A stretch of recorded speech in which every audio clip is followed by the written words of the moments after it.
It all goes wrong. No, seems like it's gone fine. Seems like we're live. So hello to anybody that's out there. And we've got Aimee with us today on the panel. And we're just going to talk about our chronic illness, pain, and all the things that have been going on over the last couple of months. So obviously my phone has now pinged because I've just gone live. Always. I've told the kids I'm busy, but they'll still. Mine just did the same, but it was me telling you were live, which it hasn't done for a while. No, do you know what? YouTube has been really funny like that. I mean, I've got messages like 20 minutes into the live streams before. I'm thinking, well, I don't know. So anyway, Aimee, what's been going on? Well, the usual thing, really. You sort of start to pick yourself up and pull yourself together, and you get bashed back down. So for me, it's benefits again.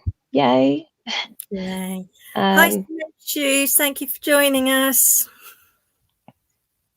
And I'm a bit sluggish. Well, I say sluggish. Might feel a bit worse than that, but we'll go with sluggish for now. Yeah. Because I've had my booster today. But I've been incredibly unlucky with them. Everyone else who's had what I get, they have no issues, but I seem to. So yeah, you said it goes on for quite a long time, don't you? Because I did react. I've reacted to all three of mine, but only sort of 24 hours. Oh, we've got Chris coming in as well. Yay! Hi Chris. Hi. So but mine lasted just like 24 hours, but I was literally sort of in my bed, couldn't do anything, couldn't get up. That's what everyone sort of says. They can deal with like 24 hours where they just want to sleep all the time, and I'm like, see, I'd love just to feel like that. Yeah. That one, well, one day sleep's not too bad. Cement Shoes, it is lovely. I'm so grateful for you to drop by. So good luck with your appointment. And again, thank you so much. I really do appreciate you coming. It's nice to see you. Hi, Fanta. How are you? So we've got a few people watching. Chris, how's it going with you? Fine. Thank you. I'm being best behaviour. Sorry? You're being on your best behaviour. Well, that makes a change. Yeah. We're all up for a bit of cheekiness here. Nah. Doesn't harm anyone. No. As long as we don't get too rude, that's all right. Yeah. I think so, Aimee. Sorry, go on. No, go on, Aimee. No. Hi, Hen. Nice to see you. There's been quite a few things sort of with chronic disabilities that kind of came up that were quite handy to learn about that we didn't, like the body long massaging mats. I'm kind of curious about that, but I'm kind of sort of at the same time like, is it going to make my pain worse? Because some things do, sometimes they don't. Yeah, it's difficult as well, and these things are really expensive to just try out, aren't they? That's the thing. But, yeah. What do you find helps with you, Chris? I don't know, really. It's like the fear of the fear. You're frightened to charge things unless they hurt anymore. Yeah. It's a bit difficult. Sorry, I pulled this up because I'm assuming you mean because I said we're not getting too rude, Hen, because Hen's live streams are absolutely hilarious. I have to say, if you've not been to one, you really must. But they can get a little bit sort of below the belt sometimes, quite literally. Well, why not? But they are such fun. And they go on most of the night as well. I think sometimes when you can't sleep, that's a great thing. Lift your spirit up. Where I sleep for sort of like 20 minutes, half an hour at a time, I can just fall asleep halfway through her stream and then wake up and then carry on with it. It's great fun. So I just sort of pop in and out. But yeah. I'm trying to... Anyway, back to... Sometimes every time. Okay, Fanta, every time. Yeah, we do have serious conversations for like tiny bits. 10 hours for a stream. God. 10 hours? Blimey. Yeah, 10 hours. I think Hen's mostly gone for about 5. Well, she did say it was her longest, so. Yeah. Oh. No, they are good. Hen, put your link in. How do I make you a moderator? How do I do it so that you can... No, I'm going to put you in a timeout. I don't want to put you in a timeout. Yeah, Hen, sorry. I don't know. If you put your link down, I'm sure everyone here can cut and paste. Yeah. So, right. Edit it in later. Yeah. Hi, TJ. Nice to see you. Oh, look. These were all my internet friends. Aren't they lovely? I think like when you've got a chronic illness, whether it's a disability or more health related or physical, but whatever it is down the line, you kind of do rely on the internet to be able to connect with people. Definitely. And I think it's such, I mean, I'm not really a big fan of like social media and things, because I find that in general, they're supposed to connect people together, but they don't. I mean, if you go to a restaurant, you see people sitting and even having a coffee, they're all on their phones. So they're not connecting with the people that are there.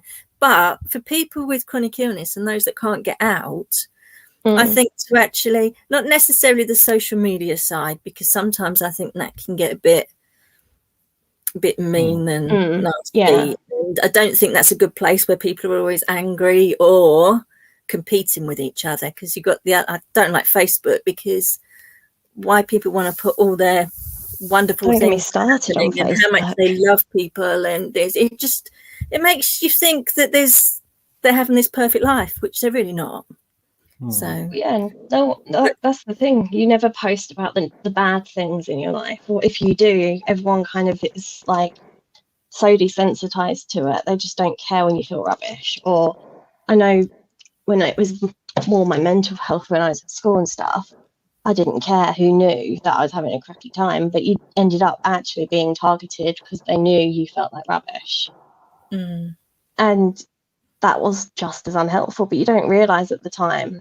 So I do think there should be certain restrictions put in place, and like trigger words. I know they should be able to do that. If they don't, well, I think actually you can do it and they just don't.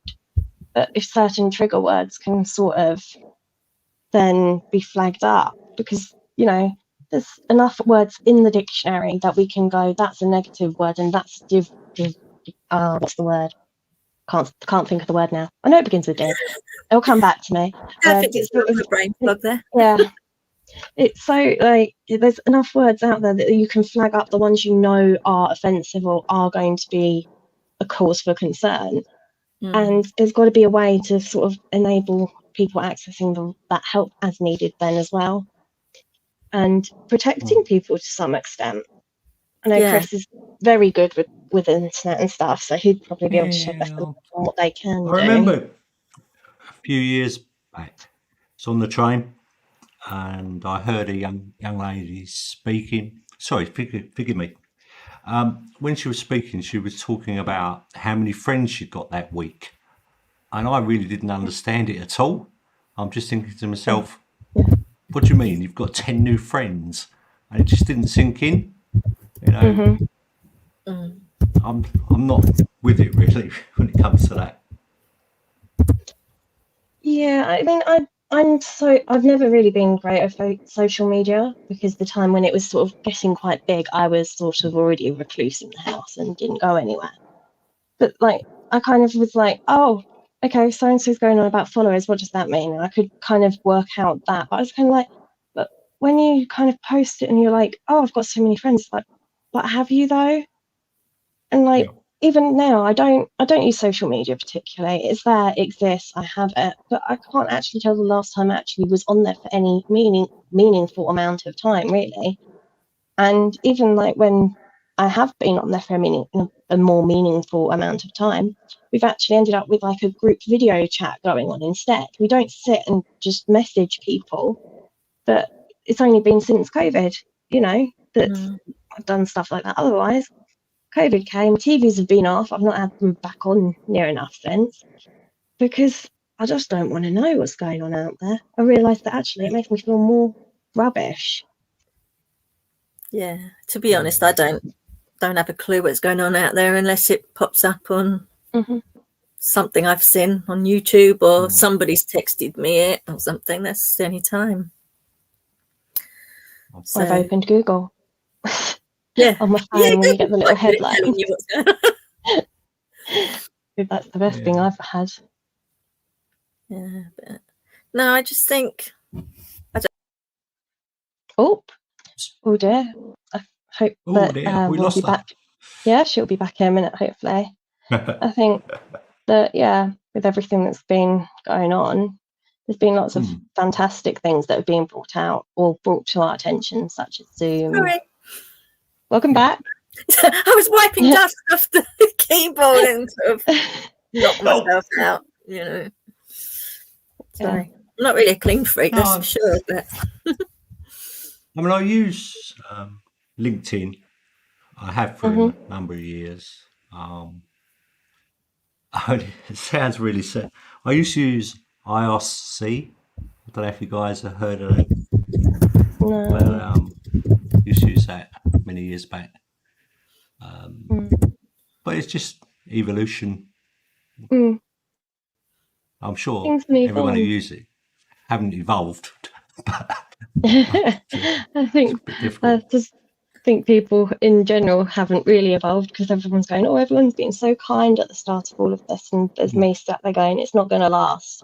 I get told off for not being positive about it. I'm like, but it's not, and it hasn't. So realistic approach. Yeah, and then at least I'm not clinging on to a desperate hope that then I'm disappointed by afterwards.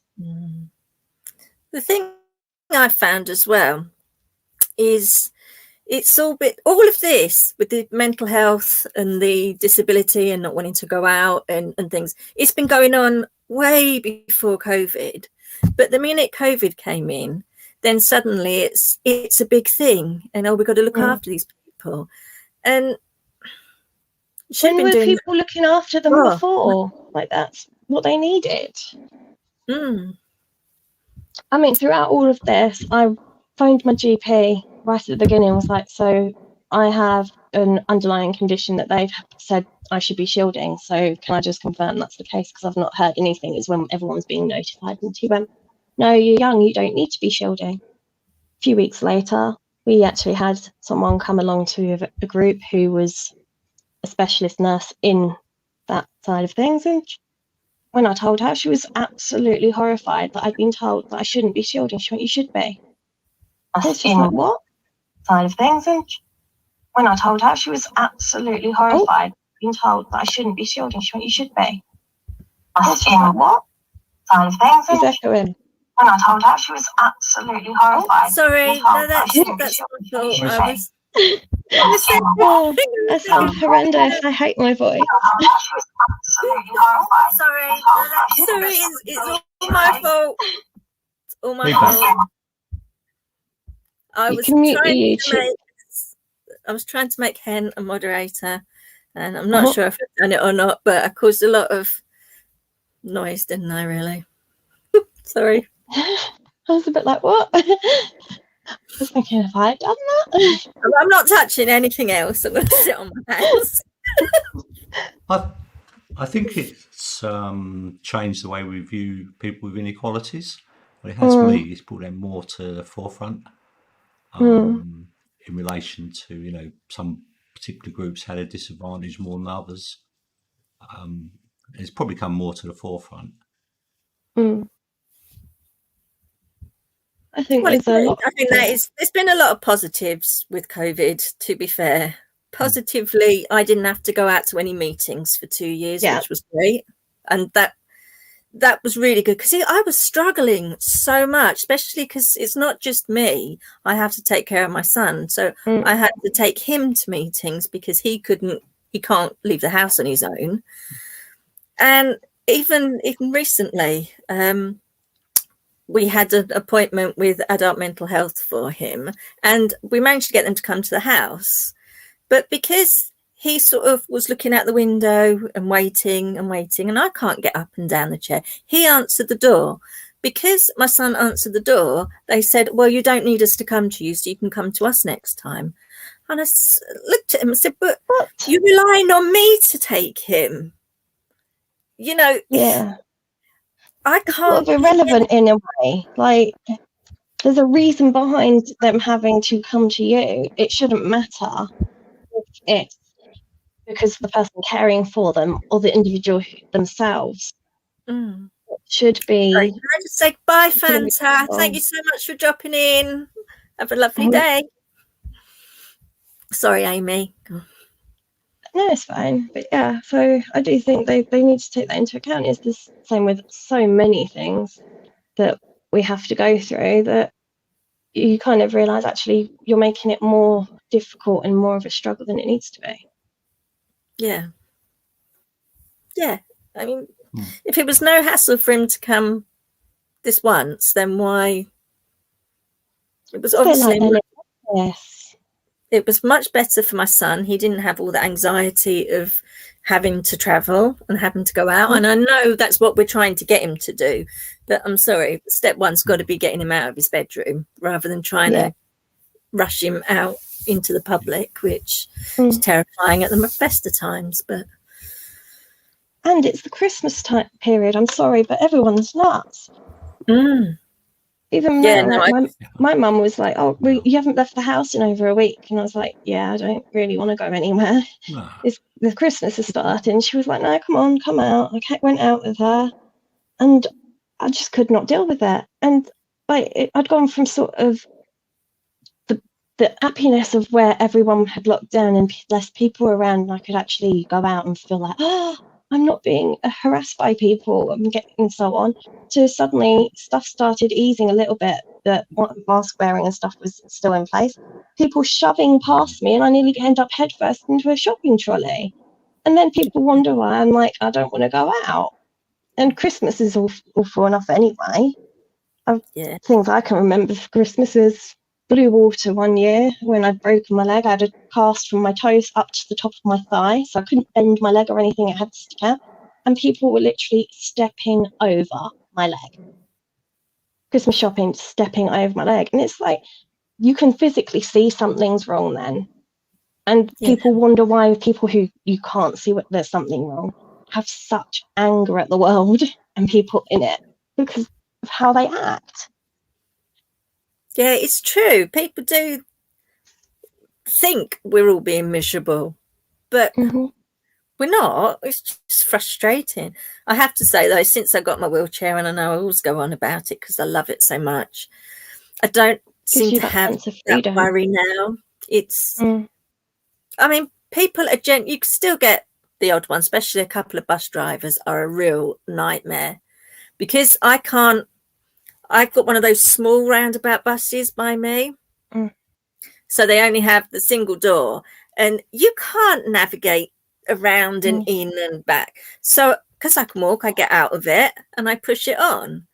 But because I do that, they don't think that they need to put the bus down. So I'm expected to get this wheelchair down a step this high and you sort of look at them and go, can you lower it? There's a reason I have a chair. And they're like, oh. And then you've got others that, you know, bend over backwards. They're getting out to come and help you. And I'm like, no, it's all right. Just as long as you lower it, I'm not even asking for the ramp out. Just lower it so that I can get it down. But there's only a couple of bus drivers. But most people have been really good. So, but you don't have the crowds coming at you that I've used to think I was going to get knocked over all the time. Yeah. But that said, I went out last week and decided, no, there's too peoply out there. I'm not going out till after Christmas now. Stay in. Yeah. That's the beauty of internet shopping. Hi, Sherry. Hi, Elizabeth. Nice to see you. Thank you for coming. Yeah, I think it's not just... I went out this week and I went into Sainsbury's. And I was really upset. Well, not really upset, but moderately upset. They'd removed all the shields for their staff, and they weren't wearing any masks at all. And believe me, I'm probably younger than some of the people that are serving in there. And I just couldn't believe how their employer had kept them. You know, just want to looked after them. I shouldn't talk about stores online, but you know, I have no issue with shaming them a bit. Like, it's the same as it. I mean, the best one I've got recently, not necessarily disability related per se, but Christmas related, is Tesco's have got, instead of using their artificial trees that they recycle each year, and they recycle the baubles and everything that comes with it, their head office has sent them all cardboard trees to use. However, they've then put this like foil on the cardboard, which is non-recyclable, and they've gone, but you can recycle the tree afterwards. And it's like, they were recycling better before with the old tree. This can't be recycled. You've just wasted a load of flipping cardboard and paper and whatever else goes into it. Ink is actually not environmentally friendly. And it just makes you think it's these people in their glass towers, isn't it? Glass towers and making those choices. And don't get me started on plastic straws. That's all I'm saying. Just don't go there. Do you know what? I don't like paper straws at all. I don't like the fact that they go soggy and they break down. However, I spent a lot of time online trying to find biodegradable ones that still felt like plastic straws. And I did find some, and I'm not kidding, I bought so many of those flipping straws. But really, there are things out there that are available, and everyone says, oh, I don't like the paper straws because they break down too quickly. And I get that in a drink is not really a good way of doing it. But there's so many alternatives. You can even get bamboo ones, and you could just throw them in a container with boiling water or even alcohol. We know all about the uses of rubbing alcohol since COVID. Use that to clean them. Job done. Reusable like that in restaurants, not so much maybe McDonald's, but you know, there's better ways. You've got all the plastic cups, you've got all the plastic everything, but they decide that the straw is the thing that has to go. Actually helps a lot of disabled people. They can't have these solid ones, particularly if they're going to have fits, or you know, they need the plastic ones that are or something works the same. Exactly. Can't drink tea with a straw. Well, actually, my son only drinks tea with a straw. I'm like that. I only but not a paper one. And I've gone from buying plastic straws at £1 for 100 to now like £10 for 100 because he can't drink without them. We do have some reusable semolina ones, Hen. Sorry, Chris? What's the tea with semolina in it? Chinese, quite common drink. Bubble tea. That's it. Try drinking that for a straw. That would be pretty cool. I can't imagine that. You can get a larger diameter straw, because then you can use it in certain things. Because I know I had some smoothies, but I've never found them as a biodegradable alternative or anything like that. It's plastic, really. And as Elizabeth said, she's got a metal straw. I got my partner a metal straw that collapses, so you can just clip it on his belt or whatever, so it's not even obvious. But it came with several silicone tops, so then obviously you can have a hot drink. You're not going to burn yourself on the metal. I don't know how well it would work, considering, because I mean, we cook with silicone, but it doesn't seem to be that hot. But I don't know then how you judge how hot your drink is when you're drinking it. Yeah, I don't know. I'll just take those straws out and just drink it, like a grown-up drinks a drink, but that doesn't work for everybody. I think it's sort of the different other problems people have that aren't taken into account. I know there's a lot of things online at the moment where people are begging stores to bring back foods and stuff that they've discontinued, but that's the only thing that their child will eat because of their did you read that on Google? I read that. So many though. It's not just the one. I mean, there were some last year, and I was just like, I get where the parents are coming from, because it's that massive, I'm trying to help my kids and make sure they survive and blah, blah, blah. And that's not me trying to make it any less important by going blah, blah, blah. It's just there's so many stories like that. But at the same time, I can see stores kind of thinking, but if it wasn't selling, then of course we're going to discontinue it if it's not making us enough money.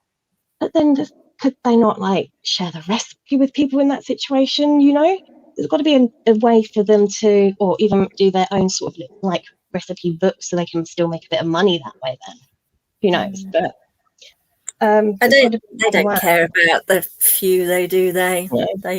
It's money, profit. But I think as well, when it comes to food, there's so much around fussy eaters. Because I mean, back in our day, you ate what you were given or you didn't get anything else. But I've never done that with my kids. So more for me, really, I suppose. But it's not just some kids. It's not just being a fussy eater. I mean, I say my son, I don't want to keep talking about him, bless him, but he has real food issues. In fact, we were supposed to have an appointment with the Maudsley health diet eating disorder. Yeah.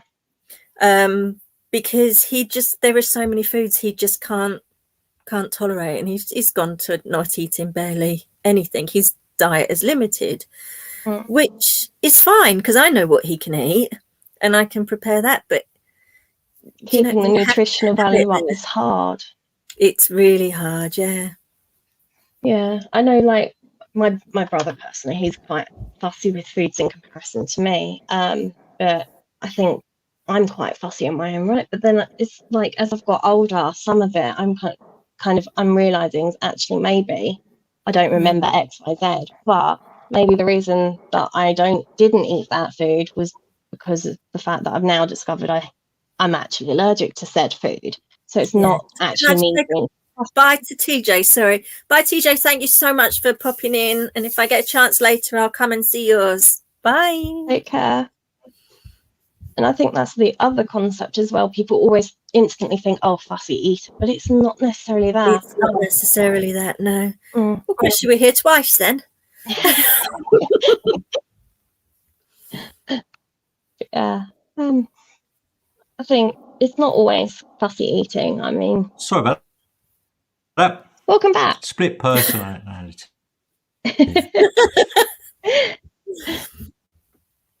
So, yeah, no, it isn't. And again, that's another mental health disorder, isn't it, as well? And or a physical health disorder, say with you, with your allergies and everything. It makes eating very difficult. And I bet you've probably had people sort of, oh, you're such a fussy eater, when it's not that at all. Mostly. What about cake?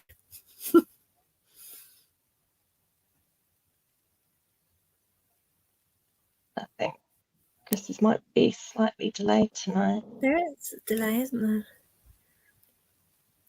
there? Bye, Hen. See you later. I'll try and pop in later. Bye. Bye, Elizabeth. Oh, everyone's going now. It'll just be us soon. People might pop back. Who knows? Yeah, no. It's the problem. We've got two of us are doing the same stream tonight by the looks of it. So that's just one of those things. Yeah. That's the best thing. I like it. I do it all the time. I don't know what you're going on about, Chris. You're going on about the cake again. No, I think... Oh, cake! We're still on cake. If you go around to someone's house and you tell them, you've got some issues, they expect it, Don't. Oh, dear. We're losing him. Let's blame his internet provider. I think there's been quite a few I've seen that have been going down and stuff lately. I mean, earlier I saw something about, was it Sky yesterday and Virgin today? Oh, is it? Yeah, it seems like there's quite a few issues around. And two again. Again. Oh, there we go. Oops. Sorry, that's my alarm. I've got to take my tablet. Oh, well, take it in a minute. Manic Mondays. Manic Monday, yeah. Mine's just gone, but I have no idea where I've put them. Oh, do you know what I'm going to invent? Because I have this fantastic cup, yeah, that I can put my drink in, and it's got all the days of the week there. But it's either upstairs when I'm downstairs, or it's downstairs when I'm upstairs, and I'm not going up and down the stairs. So I'm going to invent a phone case that has got tablets in, because my phone is always, might not necessarily be right with me, but it's usually closer to me than a drink is. I've actually had to set on my Fitbit and reply that I can send, which includes currently playing Hunt the Phone. Bear with me. And I always get some quite funny replies back, but I'm thinking, well, at least I'm not sat on my phone all the time if I can't find it. No, you see, I can generally find my phone because I have a wonderful device here called Alexa. And I just say, find my phone, and she rings it, and there it is. I should make use of that. Oh, I must admit, my poor she really gets the use. What time is it? What day is it? What's this? What's that? Play this, play that. What does this mean? How do you spell that? Set this reminder, that reminder. And my mum laughs at me because when I cook, I've in the evenings and stuff, on the rare occasions, I have things like I make up a little table. So I have like what the item is, the temperature it cooks at, the time for, and then I reorganize it all later onto a spreadsheet where I go something in the oven, time for cooking. Chris is adding in there, but so delayed, bless him. And then I'll have set timer for this amount of time, and then I have a little bit that says next in the oven. So then when I come to my list, I tick off where I've been up to. And then I can go, right, okay, so I've put that in the oven, tick that, and then I know to look and set my timer for my next bit because it's already planned out. Because otherwise I forget. But even then, it's so difficult. Welcome back, Chris. Oh, we've got a clearer picture now. Maybe we'll be all right. Yeah, better picture. Nah, bloody tech. Are you in time with us though now? Yeah, it looks like it. Now, what were you saying about cake? Yeah, it's good. Yeah. I don't know, my favourite. I was going to mention today, Ayers Bakery. Been there? That's good. Where's that? There's one at Sidcup and there's one at Nunhead. But their Christmas cakes are special. We'll have if to you look like them up. profiteroles. I love profiteroles, but do they do dairy free? Probably. Yeah, it's all trendy around it now. Yeah, I found it was a trendy thing that I was after. Can you get dairy-free double cream? Because you can get dairy-free cream that I've seen, but I didn't know, because I do a lot with Arla's cream, and it comes in like a red, small sort of bottle. That's actually like double cream, and so you can use that. Because I can't have soy or anything, so that's sort of my alternative otherwise. So I spent ages going, but why is Google telling me that's double cream? I know it's cream, but it's not. And it wasn't until I'd actually looked on the Arla website that it sort of gave me that clarification that you can pretty much use most things. And I'm noticing more brands are doing things now. Today I managed to get a Milky Way Stars chocolate bar that's nuts free and dairy free, and I was so excited because normally if they swap out the nuts, they go for something. No, swap out the dairy, they go for something with nuts. And I'm like, that help. So Chris, there are do you like bread pudding? Sorry? Do you like bread pudding? Yeah. Because I've got a recipe for that going up online this weekend. I made it. My mum makes bread pudding. She used to it. Anyway, I'm looking over her. When it was very soggy. Hey, Mum. Mm. Soggy. So I if think you some drop of the... it goes, Oh, stops.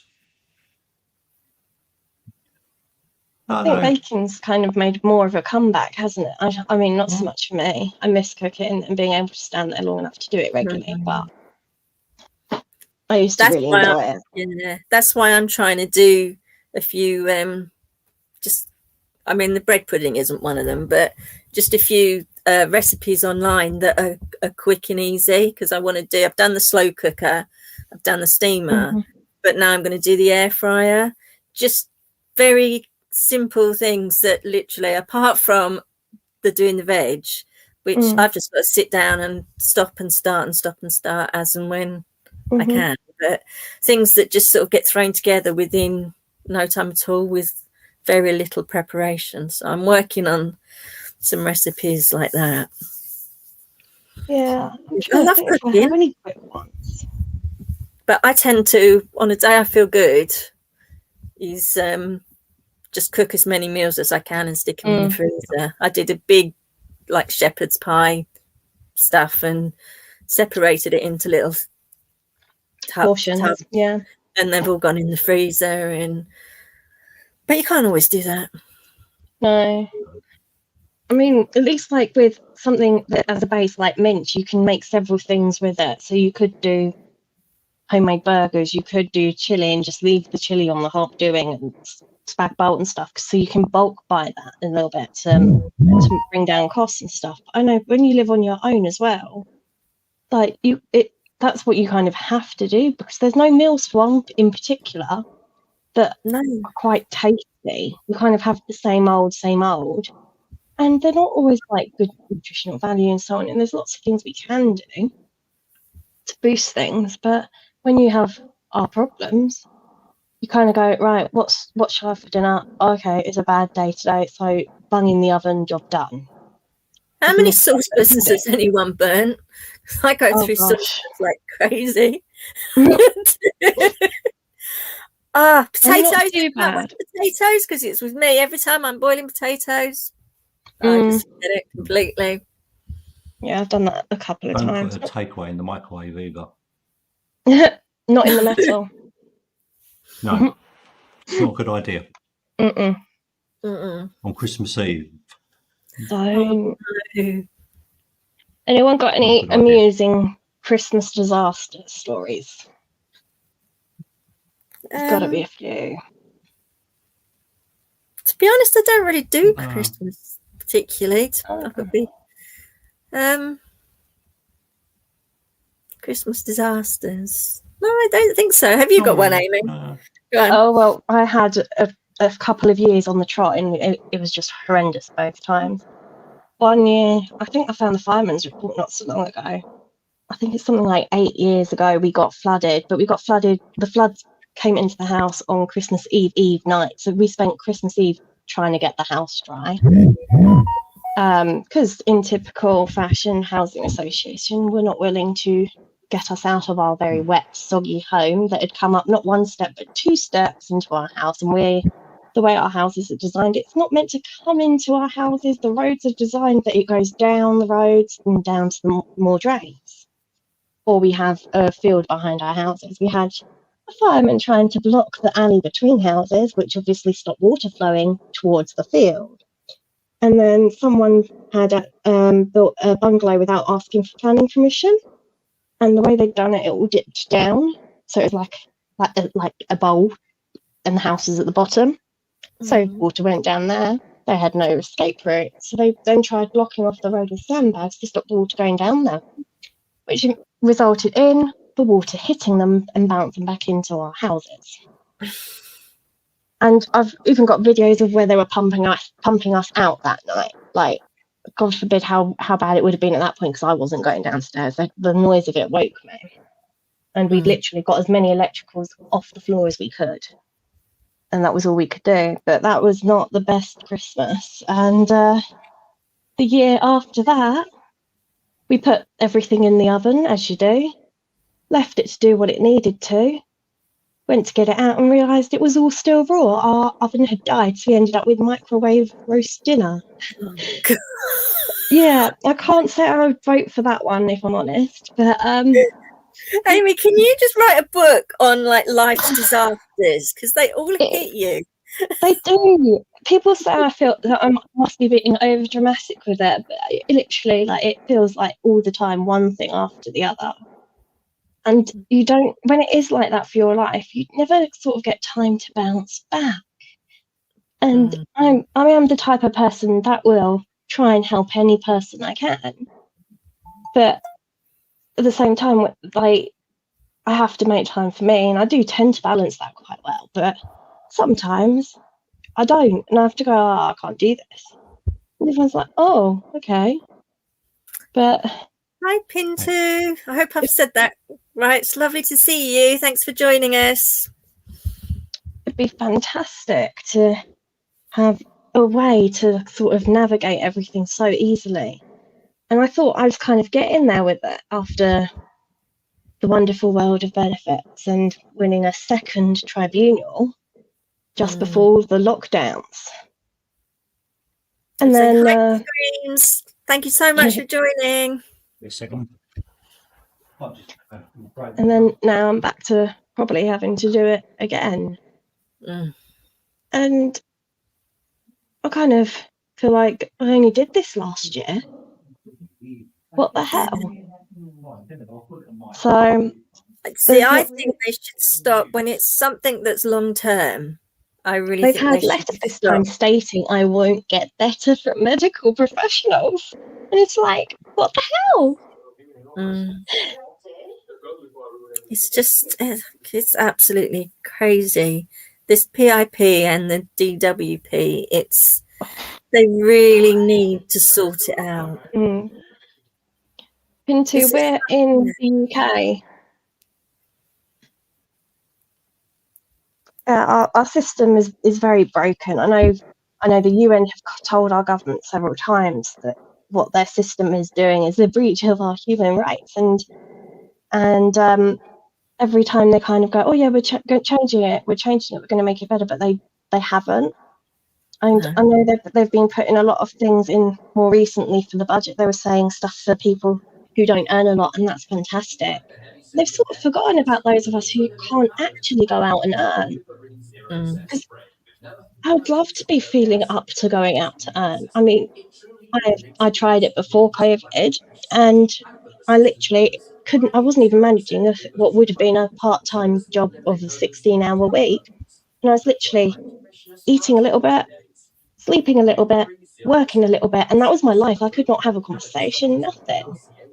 And I don't get why they can't understand that, you know, it's not because we are lazy, it's because we can't do it. We try, and it literally is killing us. I think a lot of the problem is, and it's the invisible disability all the time, isn't it? Because we look like we should be physically or mentally capable of doing things,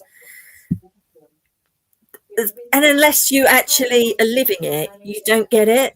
When you're trying to see, I'm losing my words now, but say for example, if I was doing this like lecturing when I used to go and teach sort of like year 7s and 8 on IT, if I'm stumbling over my words like this, it's secondary school. The kids take the piss. That's it. Job done. Yeah, but I mean, you understand that I'm struggling with my words. I knew exactly what I wanted to say in my head, but you try and do that in a workplace. I mean, the amount of times, even way before I gave up work, way before, you know, my boss would say to me, oh, can you go and do this for me? Yeah, I'll do it. By the time I've walked away, I've totally forgotten. And the next minute, the boss is saying, oh, if you got that, whatever. And I'm like, what do you mean? They don't like it. I had fantastic bosses all the time, so I can't knock them. They were always quite understanding, but it's embarrassing. That's my problem. You're not doing your job properly.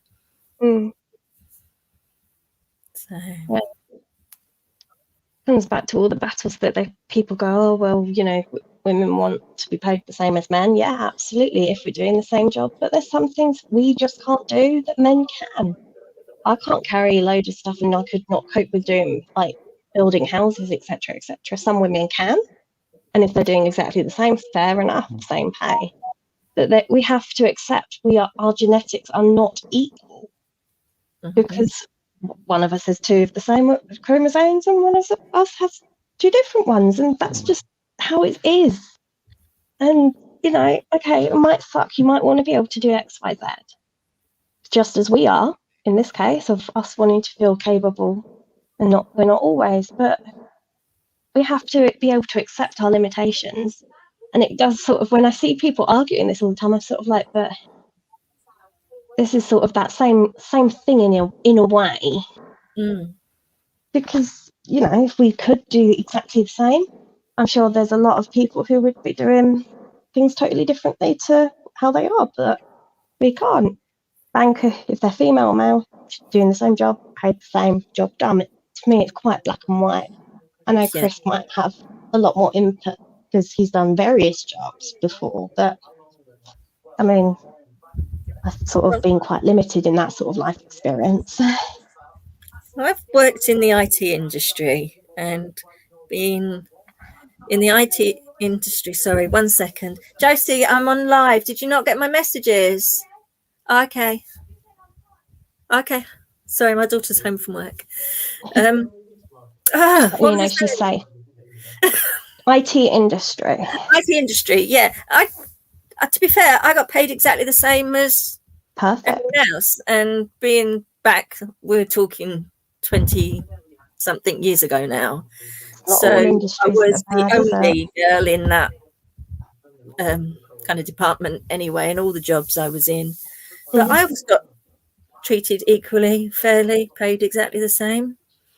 So I do, I mean, I'm sure it is a thing, but I struggle to see that there is much of an issue simply because of my own personal experience where I've always been treated equally, fairly, and paid exactly the same. So clearly there is an issue somewhere because lots of people are shouting about it, but I don't know. And let's say 20 years ago.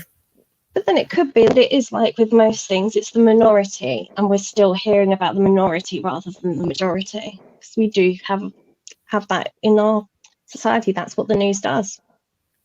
Yeah. I was watching a video the other day, wealth inequality in the States. Which state do you think was poorest? I'm going to go with one of the ones. Yeah, we're in the US. Let's go. I don't know. LA. Go on, stop googling it. Being accused. But yeah, I would have thought California, LA, something like that. They were looking at North Carolina. Oh wow. Yeah. Basically, a lot of the inequalities were health related. So, for example, Florida pays the most for its healthcare.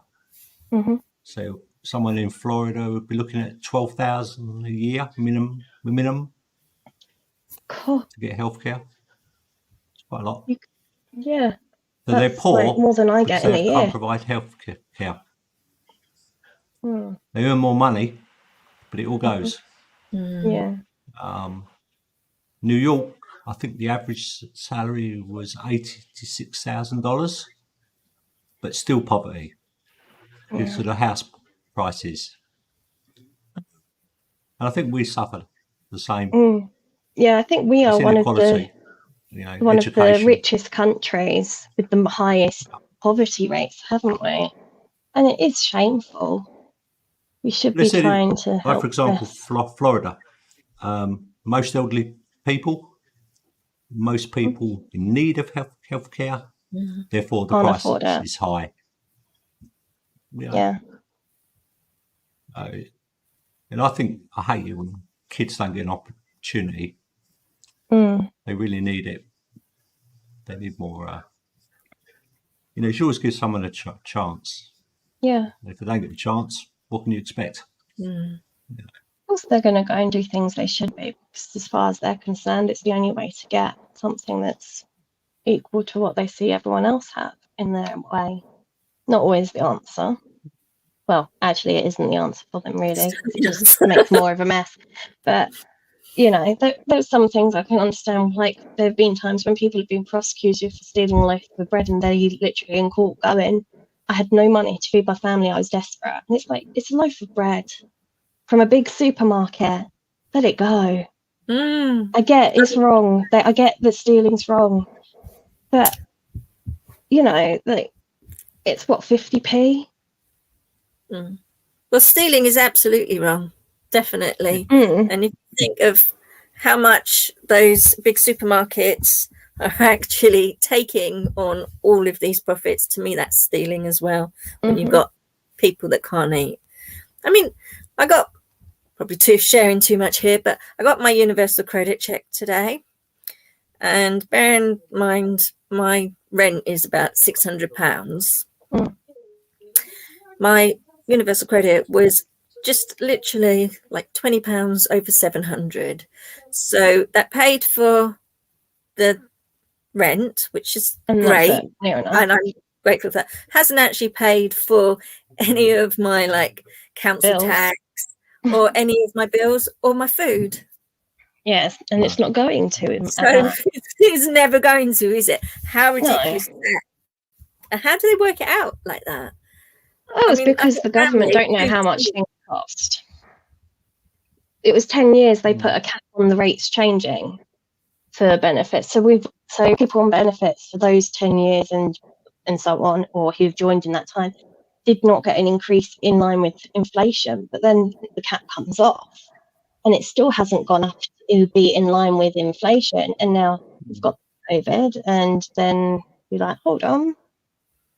It's still not going to be in line with inflation, because the government will go, oh, we can't afford it, because we can't afford to give the NHS a decent rise for the hard work they've done. You know, they'll take a rise.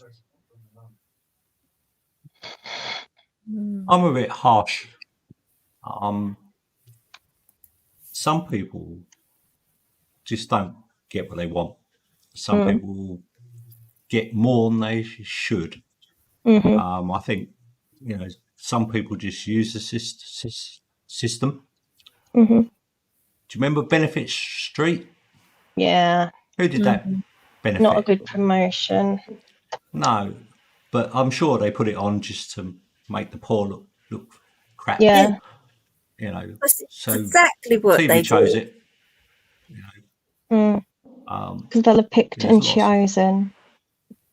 Yeah, they most pick people the ones don't that abuse it. Most people don't abuse it. It's such a tiny proportion of people that do. We know there are people out there that do. I mean, the amount of people I know that claim that they're single when they're not. Or they're not living with their partner.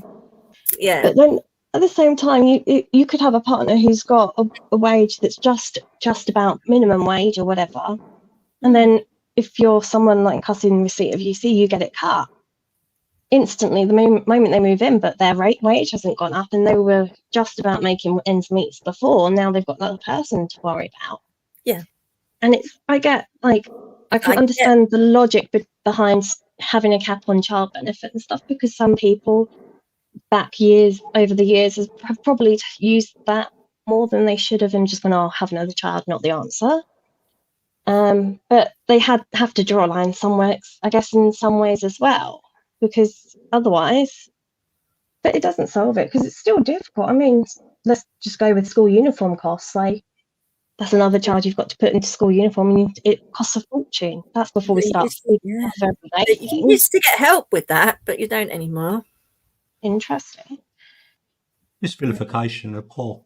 That's what they do all the time. Yeah. When the poor get upset, you know, the old saying, can they eat cake? But I think they just get abused. They don't have the right to ask for more. It sounds awful, but that's how most people see them. Politics of envy. you're made to feel guilty for needing help, for living, I think is what it is. But no, all of the media and the government, they just push all the time. They feed everybody this tiny bit of information, but they make it into such a big deal that it looks. Am I making sense? Yeah. I don't know what's coming out of my mouth right now. But in thought of that, I've found where you can access like I think it was just the DWP, but like how benefits have been done, so how many people have been declined, then you can see the stats of how many people go for a mandatory reconsideration and tribunals and stuff. And I know I've seen loads of papers going, oh, there's 7 out of 10 people win their tribunals. And I thought, I haven't seen a tax form, but I know I've seen my partners, and they I'm pretty sure I don't recall them seeing a little segment for legal fees or law, because they've got to have that in there somewhere. And never seen it. And I was looking at all these figures, and you think 7 out of 10 are winning. And that's rounded down, because obviously if you think of percentages, it's rounded to nearest in that case for it to be an amount of people. But that's a lot. And I think if I'd have to get them open again. But there was so many people who were fighting and winning. And I was thinking, right, I'm going to filter this down to age groups. More people in the age group that I'm in are the ones that have to fight. And then I thought, I'm narrowing it down to conditions as well, so fibromyalgia included. Oh, funny that's quite a high one where you fight and win. And I thought, how many more of these conditions, because you can sort of narrow it down quite a lot, is that going to be the same? And I just thought, that's nuts when it's something that's not going to get better. Right. This tick in a box culture. Yeah, we don't fit a box. Tick, done that. And that's what I like. SLAs, tick in the box, met the.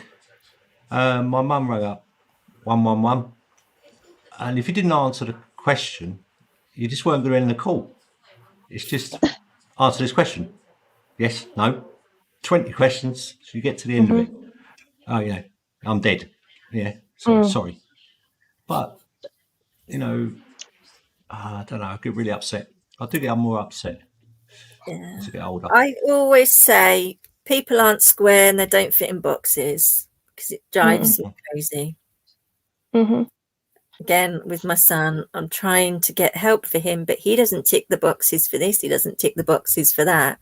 But all his life, people that have met him and worked with him have said, yeah, he definitely needs the help, but he can't ever get it because he doesn't tick the right boxes. Why can't people look out of the box and think, okay, so he hasn't ticked the box, but they don't. And this is the thing, like that it's not it's the people who are higher up again. Like more with my PIP recently, we phoned up and went, this is nuts. Like, why am I having to go through this? I want a tribunal in February 2020. Why are you doing this to me again? I had to do a 44-page form. Well, actually, I didn't have to do it because I can't do that. I just haven't got it. So someone has to help. But it's like, that's unbelievable to put someone through that. Really, it's degrading. And that's human rights right there. Well, they have the thing, don't they, that you always get refused first time. Yeah. Why? And then I always say to people when they go, I'm going for mandatory reconsideration, I went, just be prepared, you're going to be told no. And they went, why? When they don't actually look at it. Because if they did, they'd see why you're arguing and you've got the evidence proving the reasons why. And they're still doing the same thing of, no, you don't fit the box.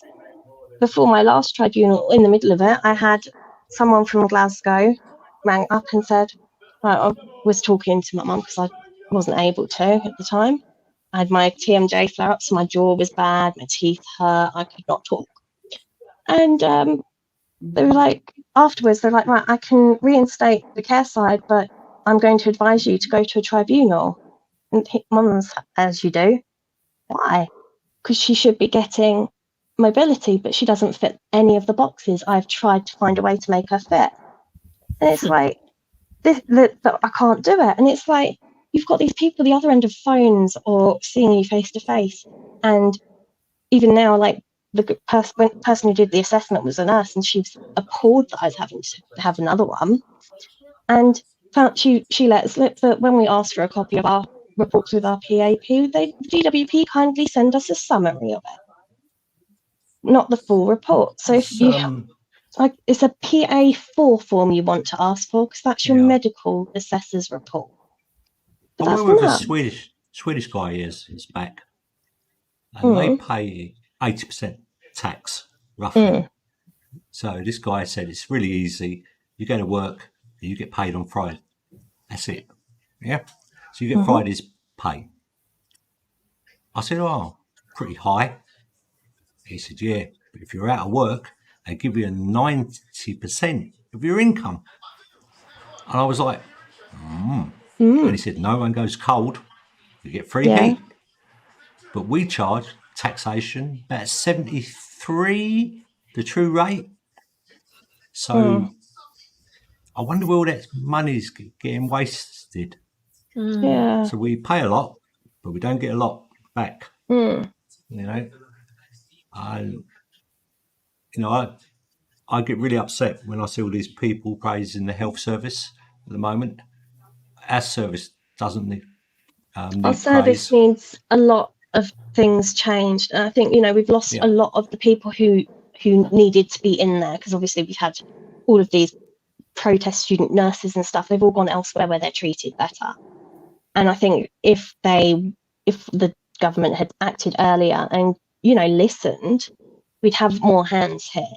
But they are struggling, and I have no issue with saying they're struggling. However, I know so many people. I don't think I've spoken to a single person throughout the pandemic who's gone, I have got the care I needed from my GP, from my hospital, from my pharmacy. My pharmacy, actually, I can't fault. But generally, as a whole, no one has had much praise for their individual service. And it's like... I mean, when you look at 1.25 million in the NHS employees, and there's about 300,000 frontline. So what are the other 600,000 doing? In the ivory towers.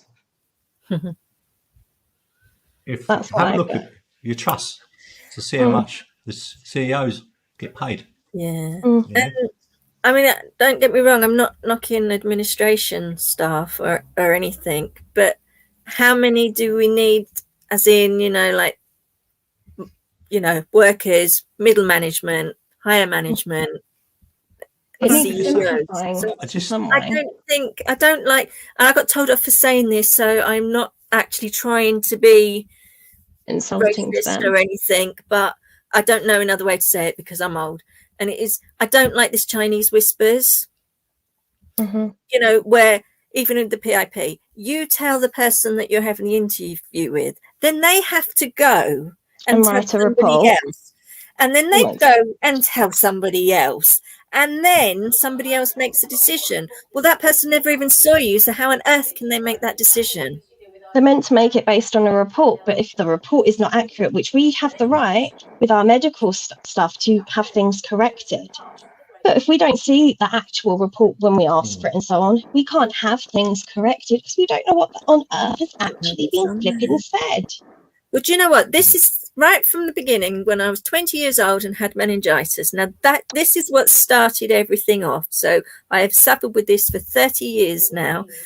It's got worse. So it wasn't so bad right back at the beginning, but it was always there.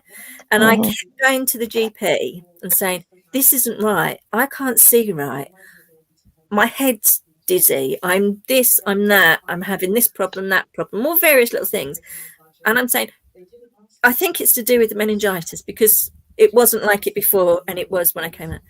And they'd look on their screen. No. It couldn't possibly be that. Because some idiot had put the different type of meningitis, because you've got viral meningitis and bacterial meningitis. Yeah, you used the wrong one. One can kill you and one's just, not nice. Yeah. And I had the one that could kill me. I had meningococcal meningitis and septicemia. And wrong the thing on your file, doctor, wrong advice. Wrong advice. They didn't see it. And the doctor, because he actually asked me out on a date after I got better. So we went out, obviously, doctor. I'm not going to say no, I wasn't actually well enough, but and he said no, he didn't think I was going to survive at all. I had a 75% chance of dying. Yeah, like, and so when my neurologist, who is the only person that looked at the paperwork, again 25 years old, looked at the paperwork, not the computer, she was like, there's no way you've gone through that and not had some kind of additional complications. So why didn't they find that 20 years ago? Because they couldn't be bothered to look at the paperwork. They just wanted to look at a screen where some idiot had ticked Made the a mistake. box, probably. Yeah. It's meant to be a foolproof system, but really it's not. You can, press the wrong letter or number and that makes the wrong entry. Job done.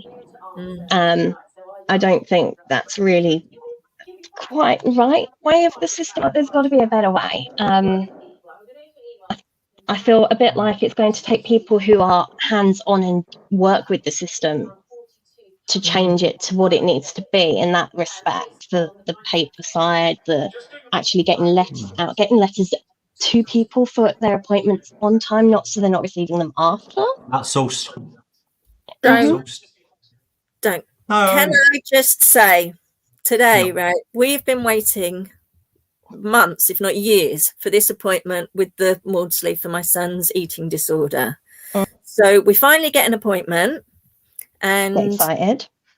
Well, yeah, it's supposed to be today. That's why I was in and out of the meeting, and it was supposed to be today at 2:00. And I've had text messages reminding me. We had an email telling us, and we had to fill out like pages and pages and email that back, which we did. It was at 2:00 today. Well, we couldn't, it's supposed to be a Teams meeting. Okay. We couldn't find any links, and we kept thinking, well, perhaps they're just going to send it to us. Well, I went into my spam mail, and now this goes back to the 24th. I can't remember what it was, way back. And it was before we'd even got a letter about the appointment. And it said that the time on the meeting, the time was 11:00, but every communication that we've had since that has said 2:00. So I don't know what happened. I've emailed them and tried to ring them. The woman I spoke to on the phone was incredibly rude. Typical. You missed your appointment, too bad. But it's the same as like I've been in touch with our local CCG about certain things after doing it through Health Watching. Actually, when they came to our meeting more recently, one of the questions was timeframes for hearing replies. Well, their timeframe for replies is absolute garbage because I hadn't heard from them since September, even though they've had updates since. So I thought, screw it, I'm going to the CCG. They didn't forward half of what I put to them to the right department. So then I got a reply, and I've sat there and I've gone, you've not addressed anything. I've like pulled up things like medication being prescribed wrong dosage. And you're not concerned about that. You're just going on about the COVID situation. And I'm just like, what? And I haven't even been able to reply yet because I'm so angry. Yeah. So I'm thinking, okay, maybe I did make a mistake, but there was an email attached that I can see at least one that went with it. And it says, here are multiple emails dating back to September. No one flagged up that if they hadn't all gone through, that they weren't there. So you take the assumption that they've got all of that. Sometimes things go wrong. Sometimes you click the wrong button or whatever. We're human. But then to not address anything else that I can see they had, that's just flipping rude.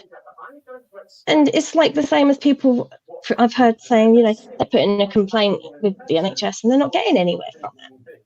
Yeah. And then dealing with something recently with one of the services I access, and the replies come back with basically, liar, that's me, I'm the liar. And but then they go, there was no note on the file, or nothing was said at the appointment, but it is noted on the file that this was said. And it's like, you've just contradicted yourself. Like, what? And it's another battle. It is, and it is a case of closing ranks. Everyone's going, oh no, that never happened. Yeah. And then you feel like, right, you're alone in this. And actually, it did happen, and it has caused problems. I'm not trying to make a problem a mountain out of a molehill here. It's made a condition a heck of a lot worse. But then where do you go? Because I don't feel like I've ever got an answer when we've spoken with Health Watch or anything, actually. Other than, oh, you go to NHS England or then the Ombudsman. It's like, yeah, but then they go, oh, you need to jump through this hoop, that hoop, and the other hoop first. How many bloody hoops? Yeah. I can see why people don't take cases against them, because they run out of puff. Definitely. I mean, I must admit, I'm the sort of person that just gives up. So I don't. I'm feeling like that at the moment, if I'm honest. I really am. I get angry. Yeah. Eventually, I will get back to it. But there are some things to say, like your PIP. You can't just leave that for. Well, yeah, if I leave it that long, I can't pay my bills. No, exactly. You know, I haven't got a choice in the matter. But at the same time, I've got various communications with solicitors going on regarding separate issues. And it's like, right, how am I meant to prioritise this? Because actually they're all the same flipping level of importance. And I can't do it all unless I set aside, right, Monday I'm going to fight this, Tuesday I'm going to fight that. But then you've got deadlines to do it as well, so you can't do it that way either. No. I'm trying to move at the minute. I'm trying to get the housing or Bromley to move me, because where I live, I'm sort of mid-terrace. So I've got no back gate or anything. You have to come through the house to get to the back garden. We have to come up steps both sides to get to me. And I live right at the top of a hill, and the bus stop's right at the bottom of the hill. So I'm really kind of stuck. Yeah. Stuck. Can't get in and out. That's why I brought the wheelchair I've got, because it's like a big pram, so you can sort of fold it down and whatever. But you can push it, bump it down the steps, which isn't ideal. And if I haven't got any energy, then I can't. Stay in anyway. Bump them up the steps and then get them through the front door, tiny front door, wheelchair, to get in. And it's just, it's hard work. So I want to move, because how are you broaching this? Is it directly the housing? Well, the occupational therapist who came round from Bromley was really, really good, because they wanted to put a stair lift in from council one. They wanted to put a stair lift in for me, and I said, look, that's great, but what's the point in doing that when I can't even get out of the house? I'd rather you not waste your money on that. Can you not just trapped? And she was really good. She said it's a different department, but she wrote them an email. She put all the information in. But I had to, because I've lived here for 18 years and the system's all changed, I've had to literally reapply back on the housing list. What the hell? Yeah. And don't get me on that. They wanted to know how much my daughter earned, where she worked, everything. Everybody's national insurance numbers, this, that, the other, which got absolutely no relevance whatsoever to the fact that your housing is unsuitable. I don't know what housing association you have, because I know just because I've had social services involved, you've literally gone, oh, it sounds like it's more health-related problems you have. No, my health affects all the other side of things, so it's not entirely, but whatever, you're washing your hands in there. We've gone, we're going to get OT from your housing association involved, because your housing association has their own OT, to which they've gone back to them with, yeah, okay, we've noted this, but we've got a long list, so we can't tell you how long it'll take.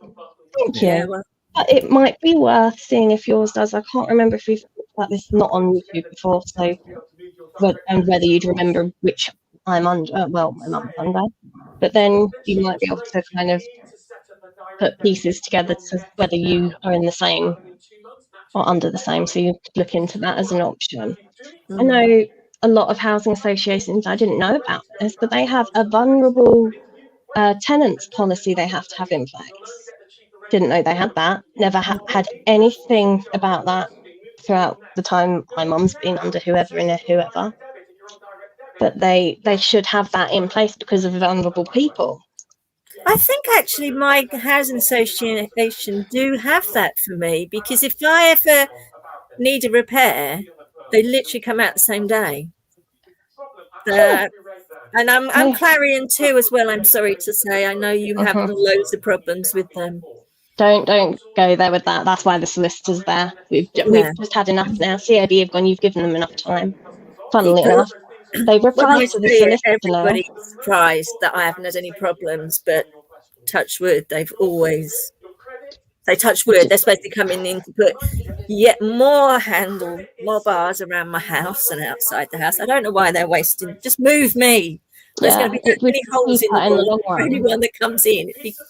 They want to move the banisters up now, like 2 inches, because they're too low for me when I'm getting Our down the stairs. stairs are illegal stairs because they slope downwards. So when you fall, continue falling. They won't do anything there because then we're not falling through them. And it's just nuts. It's just nuts. Like you can't fight this because I know from moving to where I am now, we'd moved from a 1-bedroom flat and there was my mum, 2 kids in a 1-bedroom flat. So we literally had a kitchen, a toilet and bathroom in one living space, and a single bedroom. And we were trying to live like that. And we were way past the point of them legally having to move us by the time we moved to where we are now. And you end up so grateful because you suddenly got space. But at some point you kind of go, actually, this isn't so good. I mean, we came in, we thought our window frames were brown or black. I can't remember, brown or black. It actually was nicotine from the people who were here before we'd moved in. They hadn't done anything to sort of clean. In COVID now, that would be, oh no, you can't move in because of COVID. But at the time, we're just like, oh, we'll just clean it. But now you get the slightest bit, like we have a shower, for example, because they wallpapered half of the flipping room. Why do that in a bathroom? Every time we shower, the nicotine's sort of coming through the paint, through the paper, and it's just, you can't get rid of it because it was so seeped into things. And it's like, we have to live like that, fine, okay? We kind of chose to, in the sense of we have to just say yay or nay to a property. But you kind of get shown so much rubbish first. You got shown it. I only got one choice. You could say no once, but you couldn't say no again. That's what we had. And because I think my aunt was sort of taking over the role for my mum in that sense, she insisted on the fact that we had to see it. Well, my mum had to see it first. And I was actually ill when we were moving in. And I just remembered like having this little foam fold-up mattress on the floor where someone had to stay at the new house with me while everyone was shuffling and moving back and forth because I was asleep for most of it. But I just remember that like very quickly my asthma getting worse and things like that. And it's like, even now it's the black mold. My medication for my asthma can't be increased anymore. And it's like, so what do I do when it stops working? Go to A&E. Thanks. Like that's literally why exactly. This is literally why you have to fight now and get solicitors to help because you run out of path. And it's like, is this or I'm going to, potentially die? Thanks. And yeah, it is a case of everything's a battle and it's all depressing and horrible. But you know what? I just I think, okay, I've got these conditions, but I've actually met some really wonderful people because of them as well. Otherwise, I wouldn't be here with you and Chris. And okay, that's partly the pandemic as well. But I can see that positive from the pandemic and the less people being out, and that's probably about it. But actually, no, that's not probably about it. There's doctors now that are speaking out and saying you can't treat a condition, you need to treat a patient as a whole. Things like that, things that we've been screaming for years, are finally being said by doctors. Is it because they were too scared before? Who knows? Thank you for finally saying it. I went 54 years, no complaints, yeah? I never went to the doctors. It wasn't ever real. I got to the doctors, first time in my life, and 54-year-old man made to feel a child by my doctor, the person who's meant to look after me. I'm 54, right? I can't get angry. I get taken off his list. Yeah. So I'm thinking to myself, I can't be that bad. I'll go to another doctor, another in the same surgery. I got the same. Treated like a piece of shit. Right? And I thought to myself, I paid this. It's not free. I paid for this. And I don't need to be treated like a child. Yeah. I can still hear her. I can still get in, just about, walk in. And the guy just took me down. I mean, I almost committed suicide over it, because I asked him about A&E, and he said they won't help you there. And when it comes from your GP's mouth, it's. And I thought to myself, it's like, where do I go? Yeah, and honestly, it was the last word he said to me, because I just realised it was an utter prat. Yeah, he couldn't think of any other word.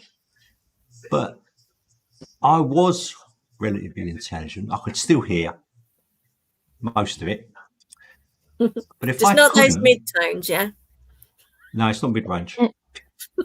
I've subsequently found out I'm deaf. But this guy treated me so poorly, right? And I just didn't understand it. I've never treated anyone like that. You come in, you make out you're professional. Yeah, you're getting paid a reasonable amount of money. This was all pre-pandemic. And I just couldn't understand it. I really couldn't. And all I feel is that those people should leave the profession. They may be helping people by giving them a few pills, but they should leave.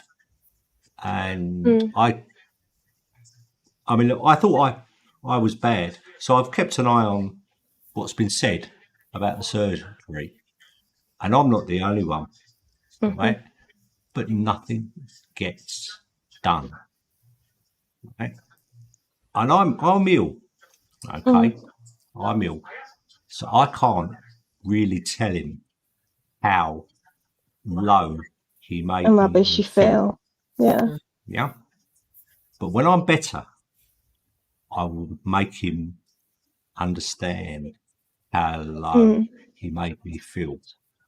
Because if he was in front of his wife and his children and acted like he did it to me, he would be ashamed of himself. Right?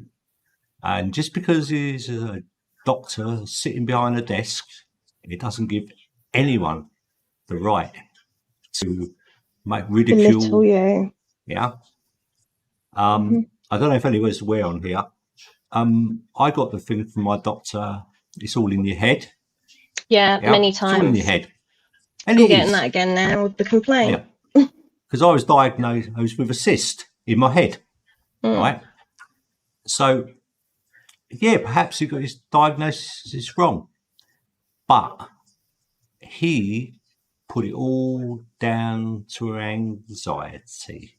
And it's not. And I'm sorry, but it's such a lame thing. It certainly triggers anxiety, actually, I'd say. Yeah. The amount of times, I started having problems with my pain sort of when I was like 11, and I was told, it's growing pains. I wore the same school skirt from year 7 to finishing my GCSEs and leaving school. And then they finally gave me various medications, and then the weight piled on with them because, that's what some medications do. And then it changed from it's all in your head and, it's growing pains to it's all in your head and it's your weight. And I went, but what was that? It wasn't my weight back when I started this process when I was 11. It wasn't then, and it's not like, if anything, it's got worse. It's not improved. It's been the same. It's never gone away. And they do. Your weight and your age. Yeah, lots of people are saying the same thing now. They're like, it's because I'm old. It's because I'm this. And as you said, you kind of wonder, when is the time when you're an acceptable age to have aches and pains and struggle?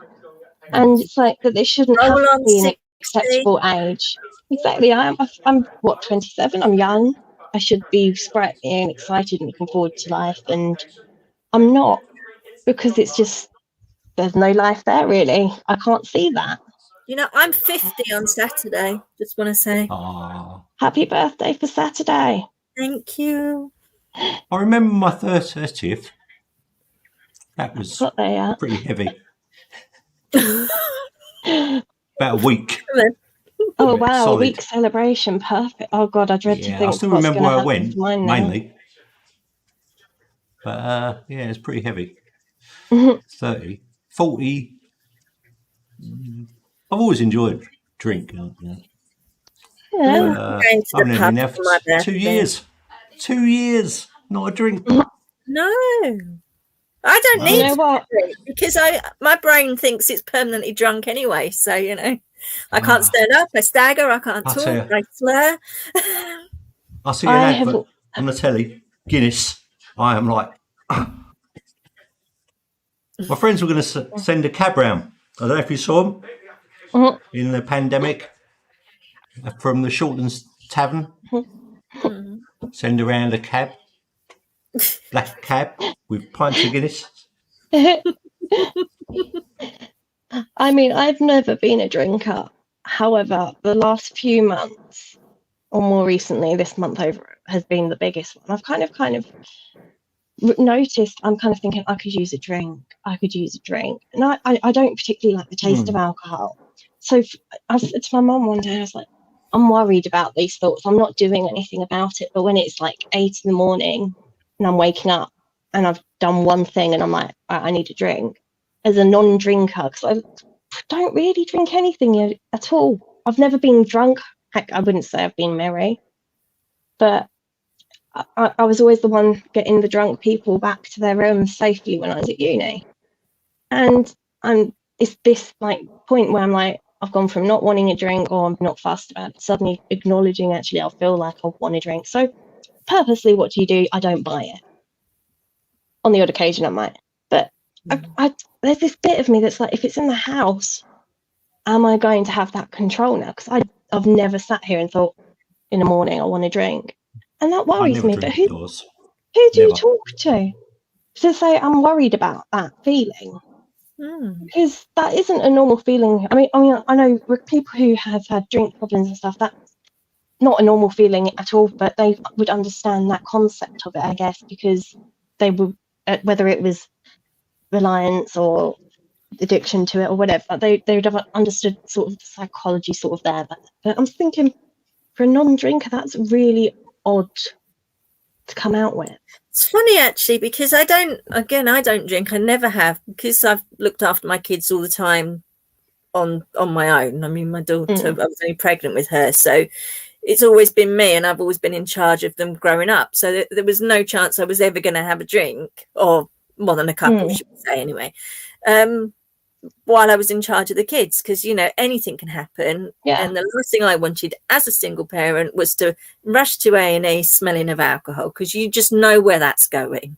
So I never drank, but it has been, well, since the pandemic, that's probably when I've drunk more than I used to drink a lot before I had kids, don't get me wrong, but like most people, yeah, I enjoyed a drink, but I haven't had anything since. But over the last few months, now you've said that, I mean, I haven't gone on it, but there's been a few times when I've been really stressed out and thought, God, I want a drink, so maybe it's just because you're really stressed out, and somewhere in your subconscious it thinks alcohol might solve that. I don't know, because it's like, if you don't like the taste of alcohol, you don't really enjoy drinking it anyway. So there's no sort of sensation of enjoyment or pleasure or whatever, which our bodies and our brains are sort of programmed to go for. That's why we go for sugary and crappy foods. But I don't get where this comes from when I'm not a big enjoyer of alcohol. And I mean, if I'd love a psychologist to have sat through watching, that would be great to get some answers to where it might have come from. But it's sort of like, there's nothing like there that I can associate with ever having this feeling before, or even enjoying a drink. I'll have a drink and I'll be like, yeah, I don't want any more. Even at uni, when I was like, everyone's getting pissed and they look like they're having a great time, I wanted it, and I'd run out of money first. And I was the one who was always able to loan money, so I was good with my money. I had a decent amount to live on each week or whatever. But yeah, it just doesn't make sense. Well, I've never drunk to excess though, because I absolutely am a control freak completely, and even the thought of being slightly out of control. Yeah. So the minute you've had that too many, when you get up to go to the toilet and suddenly the room's just a little bit, that's it. No more. I'm a bit of a bad boy. Oh yeah. Do you know what, Chris? That's fine. You're the one I'd be looking after at uni, and I'd probably, if I could physically do it, I'd be doing the same now. I think that's the type of person I'm just a sarcastic bitch, so I'd be making fun of you.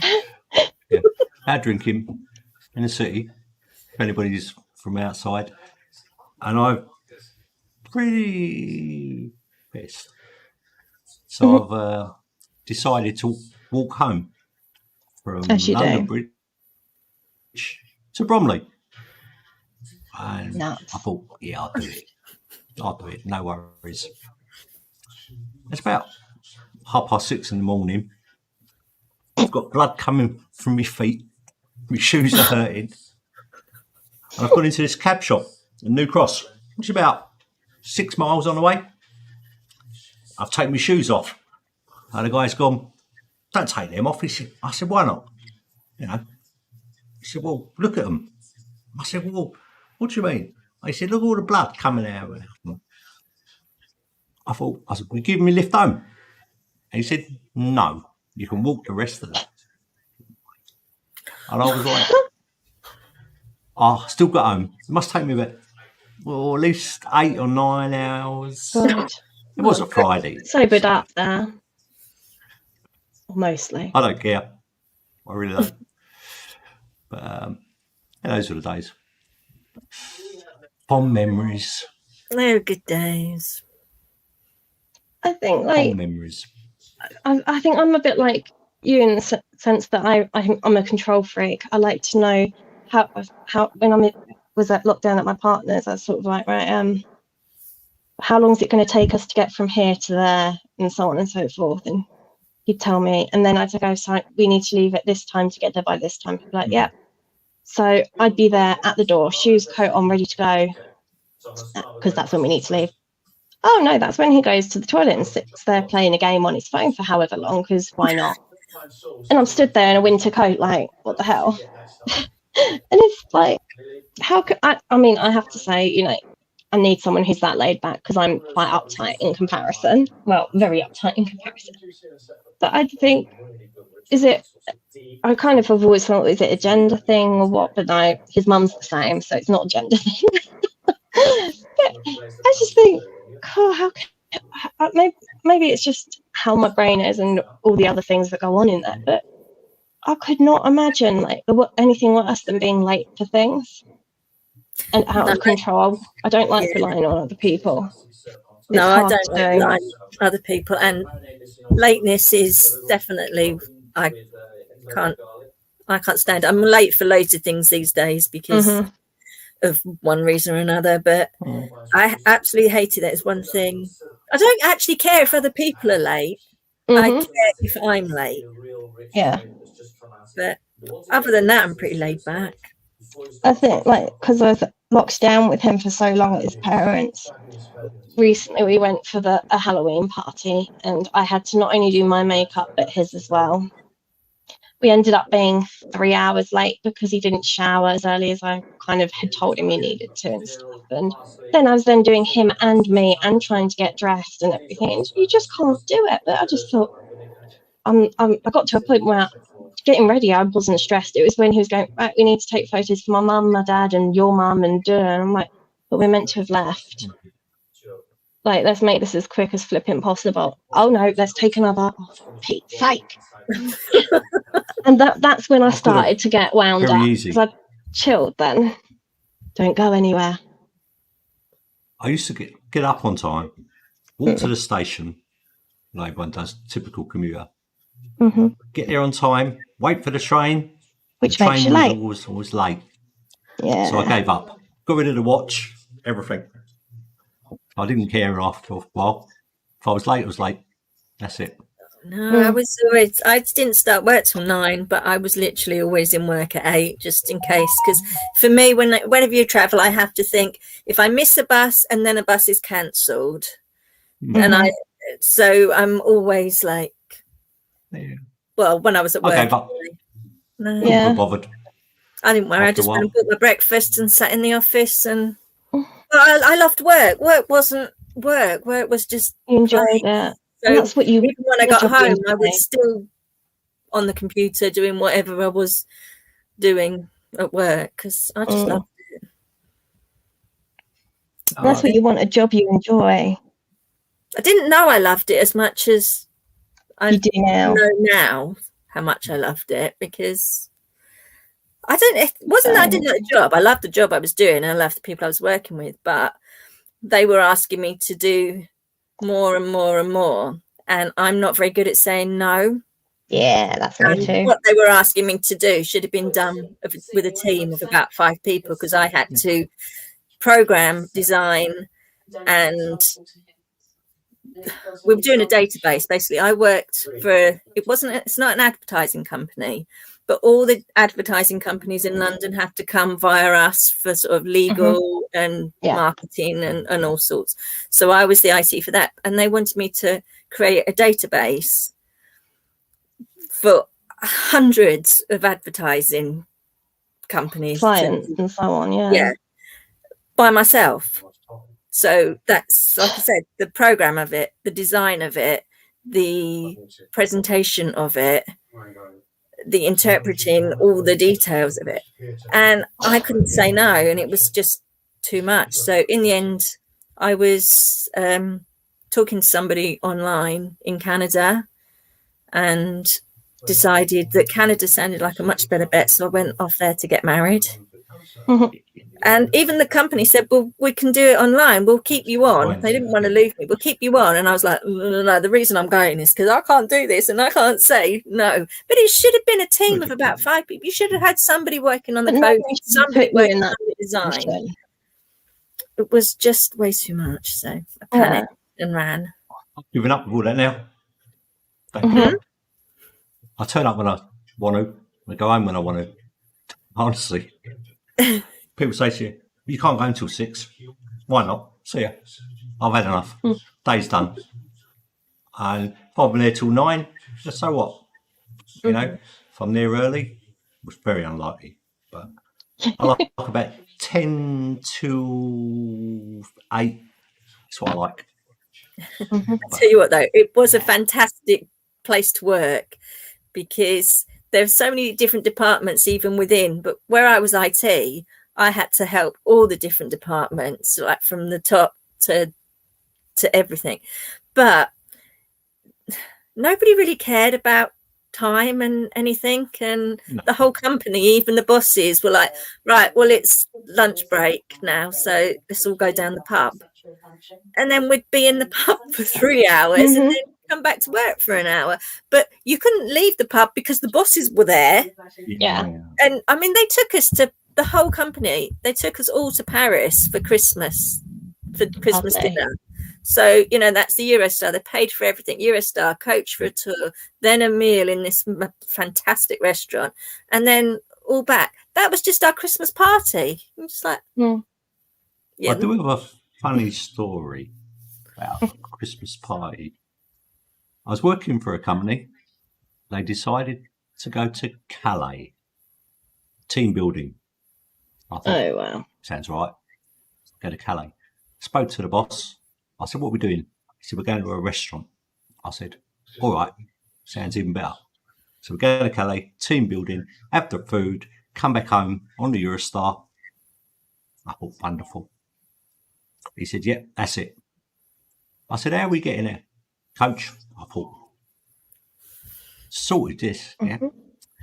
And unfortunately, 4 members of staff didn't take their documentation with them, like passports.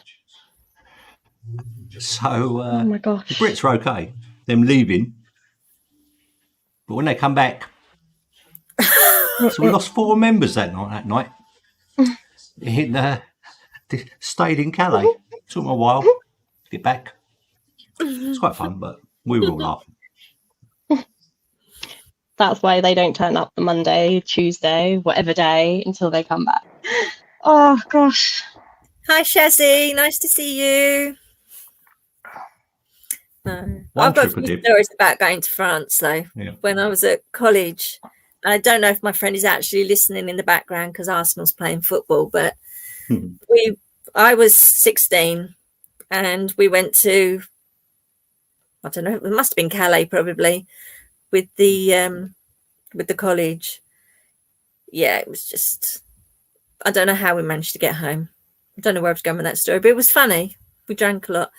This channel is really, sorry for Shazza here. Deteriorating. Basically, I just want a community to get people together and just chatting, particularly if you've got a chronic illness or a disability. That's really what we're just chatting about now. But and it's then just some casual chit chat too, because why not? Because why not? Yeah, it's just about getting people together.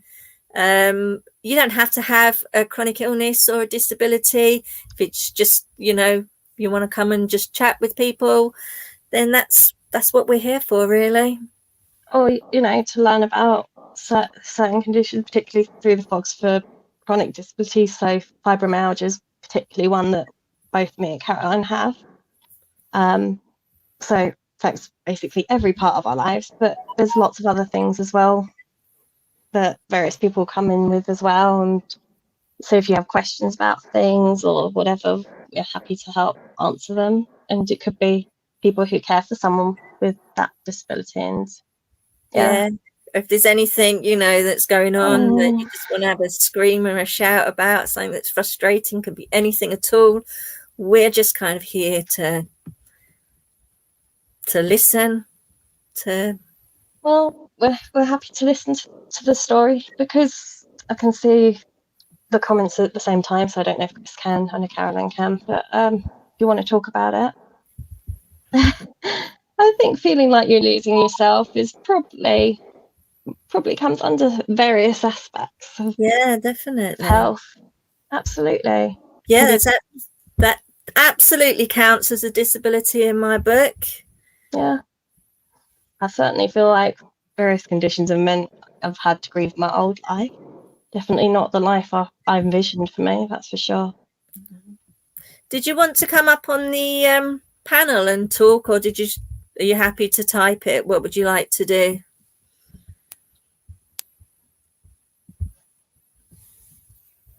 Or you don't have to talk about it. You can just listen to us ramble on. Yeah, we certainly have done some of that. Concerned about you being brainwashed. Is somebody doing that to you? You'd like to type it? That's perfectly fine. No, please share, because obviously I'm quite concerned about being brainwashed. Yeah. That doesn't. Yeah, you go ahead. And we will be here to listen. Absolutely. Yeah. That's, if we have anything we can sort of help with, we will. Might be we have no experience of it, but might be able to point you in the direction of someone who might be able to help. Yeah, definitely. So we'll carry on talking while you type, but I'm keeping an eye on the chat for you. Yeah. Cool. So yeah. Sorry, lost my train of thought as well.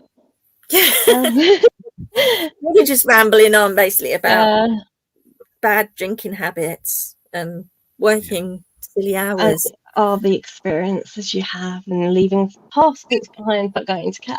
I don't think I've ever left my passport anywhere, Bit fun. Or left it behind. I've mine stolen. I think I've was had on my the driving train. license stolen before. Yeah. The Swiss Italian border. Oh, Place called Chiesa. And they robbed us. Yeah, never mind. Right, I'm going to put this up so that everybody can see it.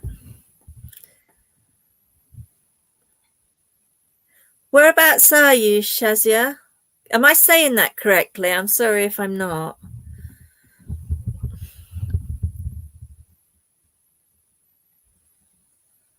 Oh, that's... sounds of domestic abuse, isn't it? Yeah, it is. Is there anyone you can... I suppose there isn't anyone you can go to when you're in that kind of environment. Yeah, if you're trapped and so on, but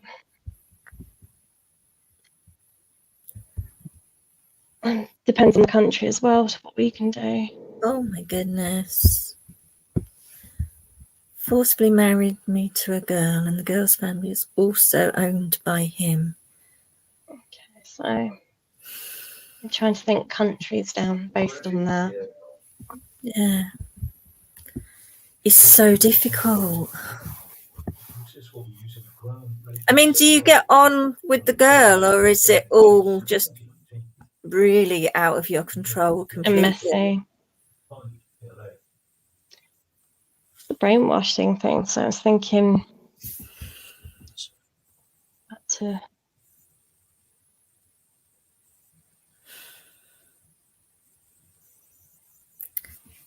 It's not, because in a lot of societies, it's very hierarchy, isn't it, with your family? It's not just that. It's like when you have your foot in the door, isn't it? Like if you know the right people to pay and so on, don't you?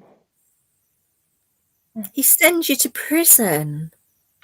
I don't get that's hard enough like to do when you've done something wrong anyway, but because let's be honest, jails over here they just kind of go slap on the wrist for most things, but it's having that foot in that door if you pay into the corruption, isn't it, I guess.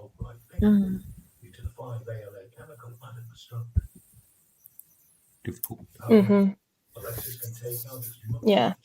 Yeah. All I'd say, I just concentrate on one thing. I don't think about anything else. I find something I like and think of that. No matter how much Focus pain. on your child, maybe. That's all I do.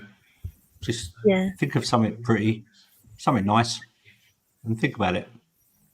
I think you've got to really focus all your energy on your child now, really. And do what's best for them. Try and protect them from that as much as you can. It sounds awful, but I kind of feel like with parents, they're that bit older, so you kind of have the luxury of them getting old. And so, I know that's not quite the way to think, but no, in some cultures, so hard. Yeah, they've really. I don't know where you are, so please.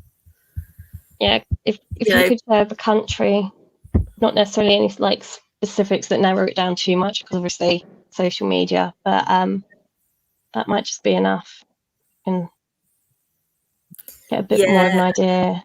I think that does happen, doesn't it? If you've got the patriarchal figure and they control everything, they do see themselves as like God, don't they? And you have to obey them and things. So a lot of cultures that's still very strong in as well. I mean, we like to think that our countries are different, but actually I don't think in a way it is, because we've still got our prime minister and they are very much, we have our rules and you guys have to do everything else. So when it's in your home as well.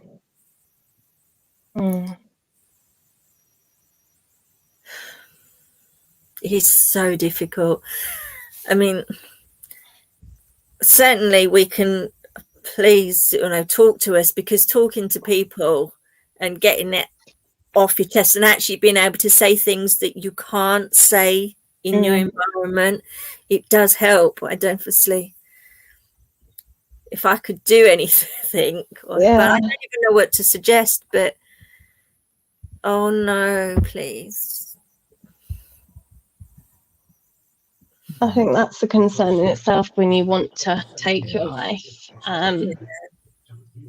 Having been there myself before with a situation nowhere the same as this, but you do feel that desperation. All I can say without really being able to help the country and different laws and blah, blah, blah, and can't give the correct advice is try and focus on your child, because I'm sure you love your child. And, you know, try and protect your child as much as you can from this as well.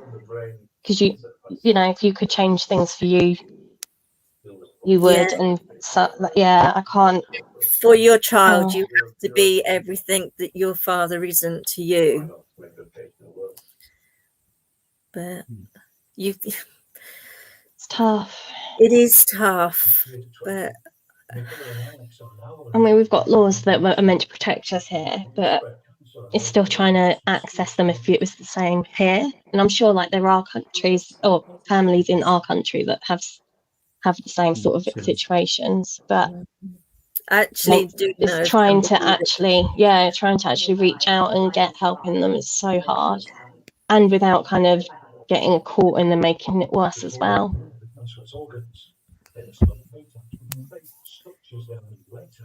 Yeah, it's not unsolvable though. It isn't. There is at the moment being trapped. I think we've got to try and find some sort of resolution, because I don't know. If you feel able to tell us what country you're in, we might at least have a bit of a clue as well to what, I mean, I know there's a lot of poor countries that don't have a lot of rights, but there might be something we can dig up and find. It doesn't actually even have to be I mean, it could even be in the UK, because we have families very much like that here. I certainly know somebody that's going through a very similar situation as well with her family, and it's I said, I just look at one thing in your life. It's great. Just walk out. If you see the sun and you like it, flowers growing, it's nice. And just try and blot out everything else. Just blot it out. The other people are weak. Just blot it out. That's the thing as well. I mean, I'm sure. Yeah, it's hard, especially as a man. You're sitting there and there's lots of unforeseen pressures on you. Ignore them. Just go out. Go for a walk. See something nice. See something funny. That's the best thing. And then you can just come home and remember that when someone's upsetting you, you were in pain. Just remember that. That's what I do. If I'm in pain of a night, can't get to sleep, just think of nice things. Works. Don't do the breathing bit. Hate that. Because that hurts as light well. breathing. Mindfulness. I'm not recommending you don't breathe. I'm just saying. No, definitely breathe. Definitely breathe. I personally what you mean is painful. mindfulness doesn't help everyone. Yeah. I just think of nice things. I know it's hard. Sorry, can you make taking up at 9:30 tomorrow, please? Yeah. Sorry, distracted. That's fine. I always say to people, can you make a cup of coffee?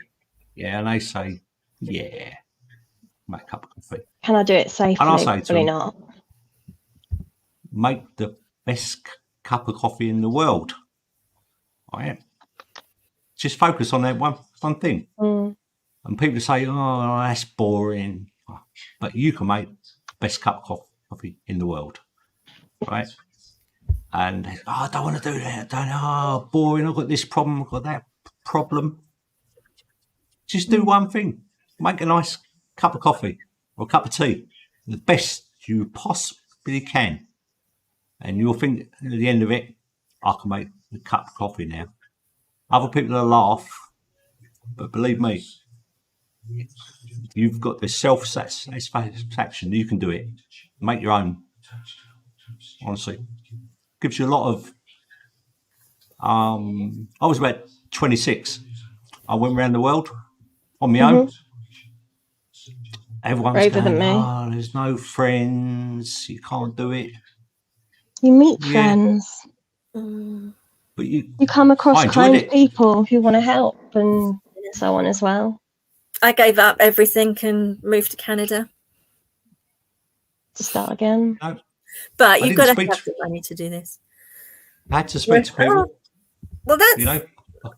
That's not a good solution, I don't think. No, that's no. not good. I don't ever recommend killing Make anyone. the coffee. Make Yeah, that a nice cup of coffee or tea, if you prefer. I'll tell you. You think I'm focus being on your silly? kid. I am But sure it's- there are more. You got to focus on your kids. Your kid doesn't want to see you in that situation. Doesn't want to see you getting locked up. Doesn't want to see you doing harm. Just On my relax. screen, I can't Have a cup of see. coffee. I keep on about it. Just focus on one thing. Coffee, chai, whatever. Yeah. And while you're doing that, nothing else matters. You've got that one bit of time for yourself. And you can just focus on it. And when you're good at it, then you can be proud. Yeah. And it's the same thing. You know, a guy said to me once, that a lot of people do, can you build a wall? And I said, no. Same guy said to me, can you lay a brick? I said, yeah. He said, you can build a wall, right? Just little steps, little steps. Make the cup of coffee. I'm not very good apart from that, but coffee calms you down. Well, not really. Makes you a bit. I think that's the depression talking with you not caring about your Yeah. kid. Yeah, you did it because you felt you had to obligate and, tick boxes for people. But your child, they didn't choose to put you in this situation. And you certainly don't want them in it either, really. I'm sure you wouldn't, 'cause that's a parent's instinct as well. Oh, I blimey. think, yeah. Yeah. I bet. I don't know if I know if there's some messages that I've seen on your screen I can't see on YouTube. So, So, don't worry. Well, am I missing something on YouTube? no, I was saying that on my screen I'm not Well, I'm seeing going to log some out ones now you are. Yeah. because my mum is getting angry. Oh, Yeah. okay. Take care of yourself. Parents, No worries. Have fun. Yep. See Tell you away. soon. So yeah, it is so hard when the thing is, I know, as I say, I've got a friend in Korea who's in similar sort of situation with the hierarchy, and another friend who is having issues with his dad, just the same. I think it's quite hard for people that have been sort of grown up in the UK to understand. We've been quite sheltered, haven't we, really? We have, and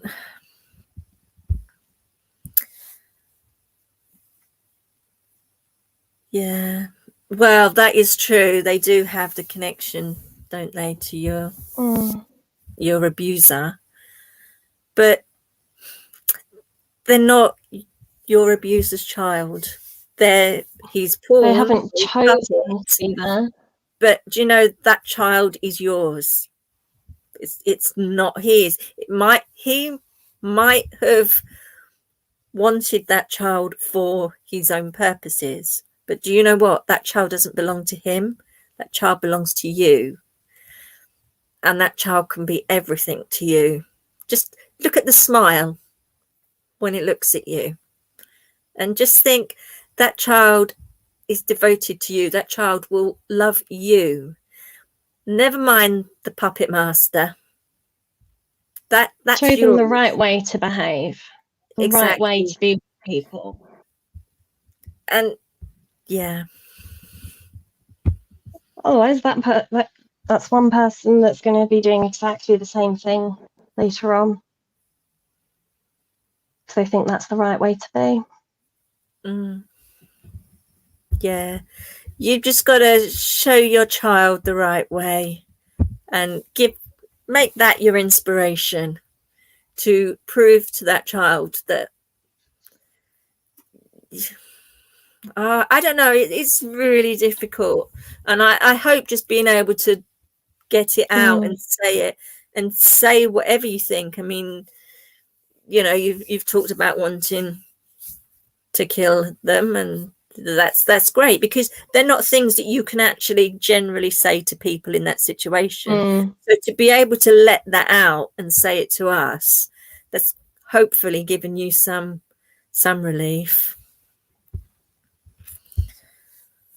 So the child's mother doesn't have the character. It's like you want. Yeah. Have you? Oh, they're all part of it, though, aren't they? I mean, if you tried to speak to the child's mother and see Are what they born too? because I wonder if they're thinking the same. Because obviously, you know, she's been put in that situation where she's had to marry somebody and have a child. I wonder if she feels the same as you. Is there not something that you, as a little family unit, can just have your own little bubble, at least inside the house? If it's all feeling the same, it's your protective bubble then. Yeah, I mean, if you think she's been put in the same situation as you, I mean, she might not have wanted a child.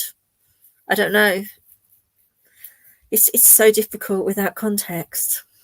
But I'd just work on your little family. I mean, it's not her fault any more than it is your fault. And there's a baby who's definitely been made as a pawn in somebody's game, but you don't have to keep it that way. I mean, I know it's difficult in the big picture, but just it's the feeling that you have to deal with in the meantime, that's the hard bit. I keep thinking, well, if your father's old and he's going to pass away in a short time, cling on to it. Just cling to the fact that there's not long there left, and then maybe inheritance and stuff, then you're the one who's more in control, as it were. I think you've got to ride it out, though. Don't think about killing yourself, because do you know what? Who's won then? Who has won? Not you. Not the child. Not the child's child. mum. That abuser has got the last laugh. And he doesn't deserve that. Yeah,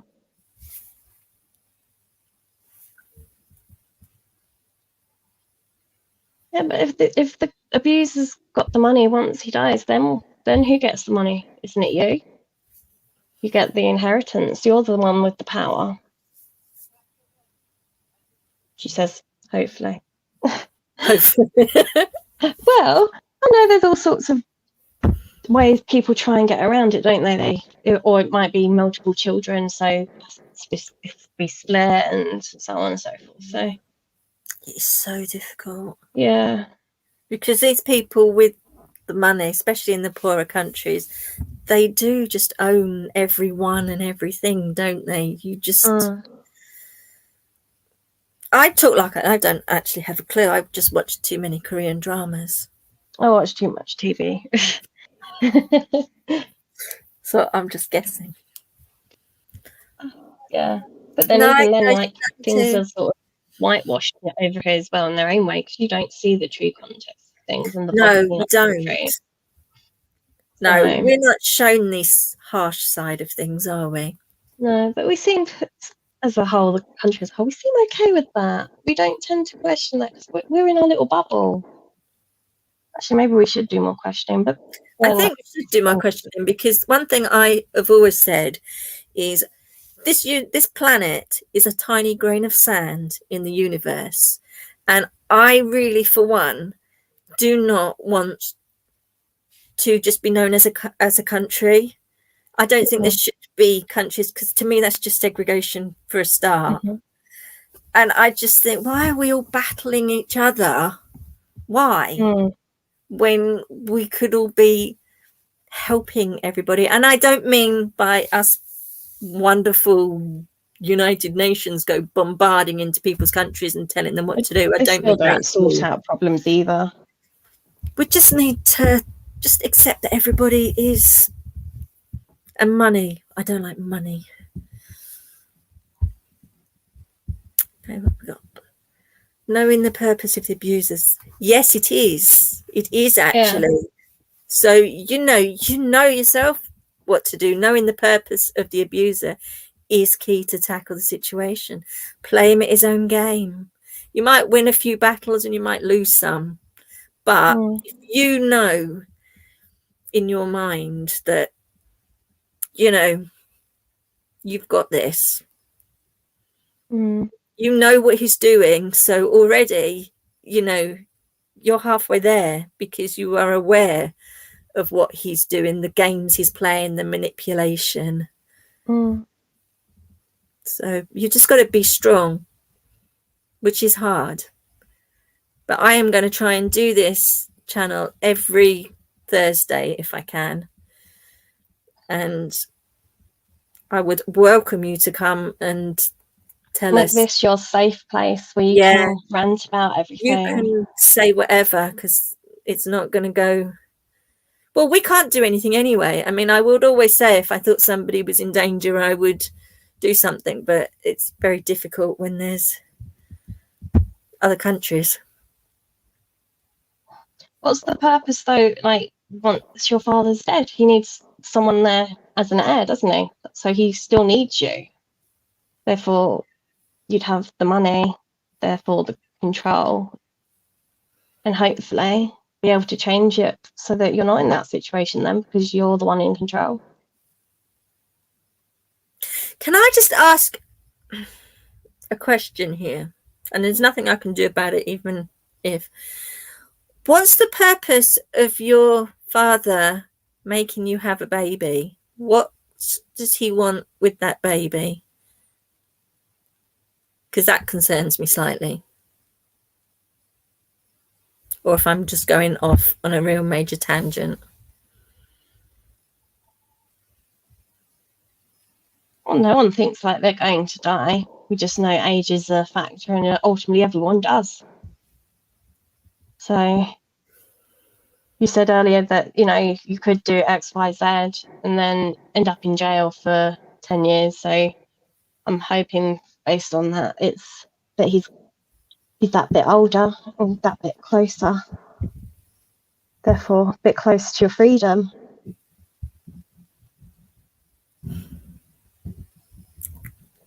It's so difficult. Trying to think.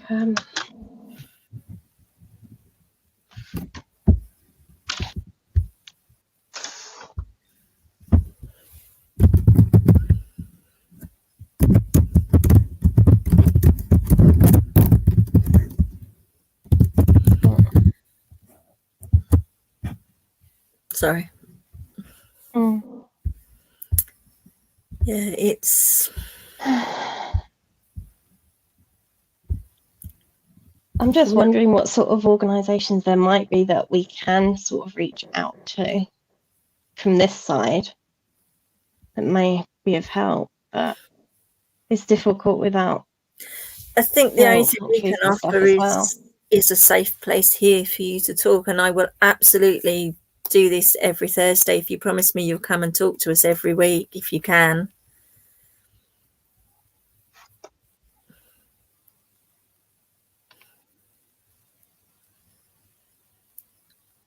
You're definitely in a bad place, even in, you know, in your head, your own space, aren't you? I don't know, because over here we obviously have the health system where we can go and see a doctor and they'll prescribe medication to help us with like depression and feeling low. And I wonder maybe if something like that would just help you a little bit to feel better and less suicidal. It's not going to help the actual situation, though, is it? Mm-mm. It's a tough one. It is a tough one, and we all feel like, you know, when things are out of our control. I don't know. Would you come back? Because I'm going to have to finish this stream like really soon, because I've got my own kids that are actually needing me. But would you be prepared to come back next week and finish this conversation? We'll continue Because it. we would absolutely, or you can leave us a message in the comments. I definitely don't want to leave this here, but I really do have to, because we've been on for over 2 hours. Mm-hmm. Do you think you'd be able to do that, Shaz? Am I saying it right? Shazia? Because I really do want to help, and there's obviously nothing we can physically do but to listen and let you talk about it. I think it, you know, it can't do any harm.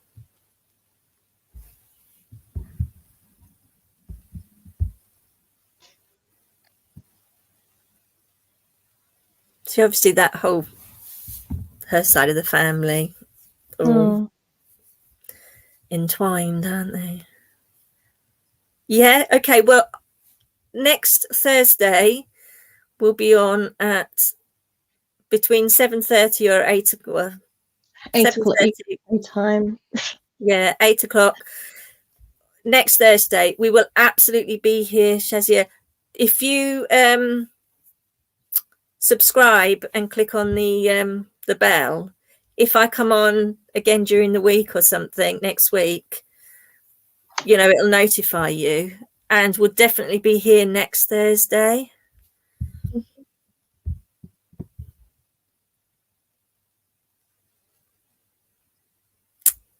Yeah, but the thing is, you have to live with that for the rest of your life. And I don't think killing somebody is as easy as it seems. And I don't think it's the right thing to do. I can understand your anger. Can you promise me, please, that I'm going to come back next Thursday and you can leave me comments and whatever, and I will certainly get back to you. Please don't kill yourself and don't kill your father in the meantime. And I'm going to really try and think. You believe there's an afterlife?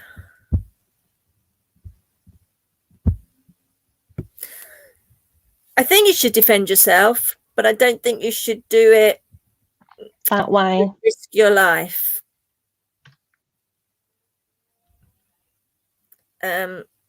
Because I believe there's an afterlife too, but I've been wrong with some things. So just please do your best. You know what you know exactly what's going on. So, you know, to me, you know, so you can play him at his own game, but we've just got to get you sort of back on your feet. And I will be back next week. And Aimee, hopefully, will you be back next week? Yeah. You will be back next week. It'll be the Aimee and Caroline show. And hopefully we'll have a few more people that will be able to help as well.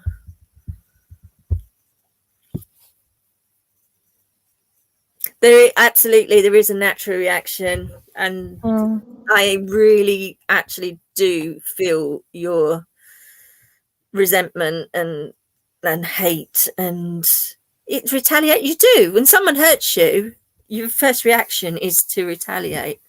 I really do get that. I am going to have to call it a day now. Yeah. And I'm sorry to stop you mid-conversation, but absolutely next week we will be here. So leave me any comments you need in the meantime. I will get back to you straight away. I get the notification straight away. So if you need to talk at any time, unless she's asleep, comment and I will be there. And we will definitely be here from 8 o'clock next week. Mm-hmm. Oh, don't worry about you'll hear all about our stories. Don't worry. We have our own messed up stories, and I think we all have our own little messed up journeys, and sometimes listening to each other can really help to offload for each person. So never feel like, you have to be sorry for that. Shazia, I will look forward to seeing you next week, and I'm definitely going to think hard about what I can do to help you, because I really do want to help you. In the meantime, have a good week. Do your absolute best, and I really will look forward to seeing you next week. Mm-hmm. Thank you to everybody. Thank you, Aimee. Anytime. And yep, we will see you all next week. I'm going to end now. Take care, everybody. Take care, all. Fantastic week. Bye. Bye.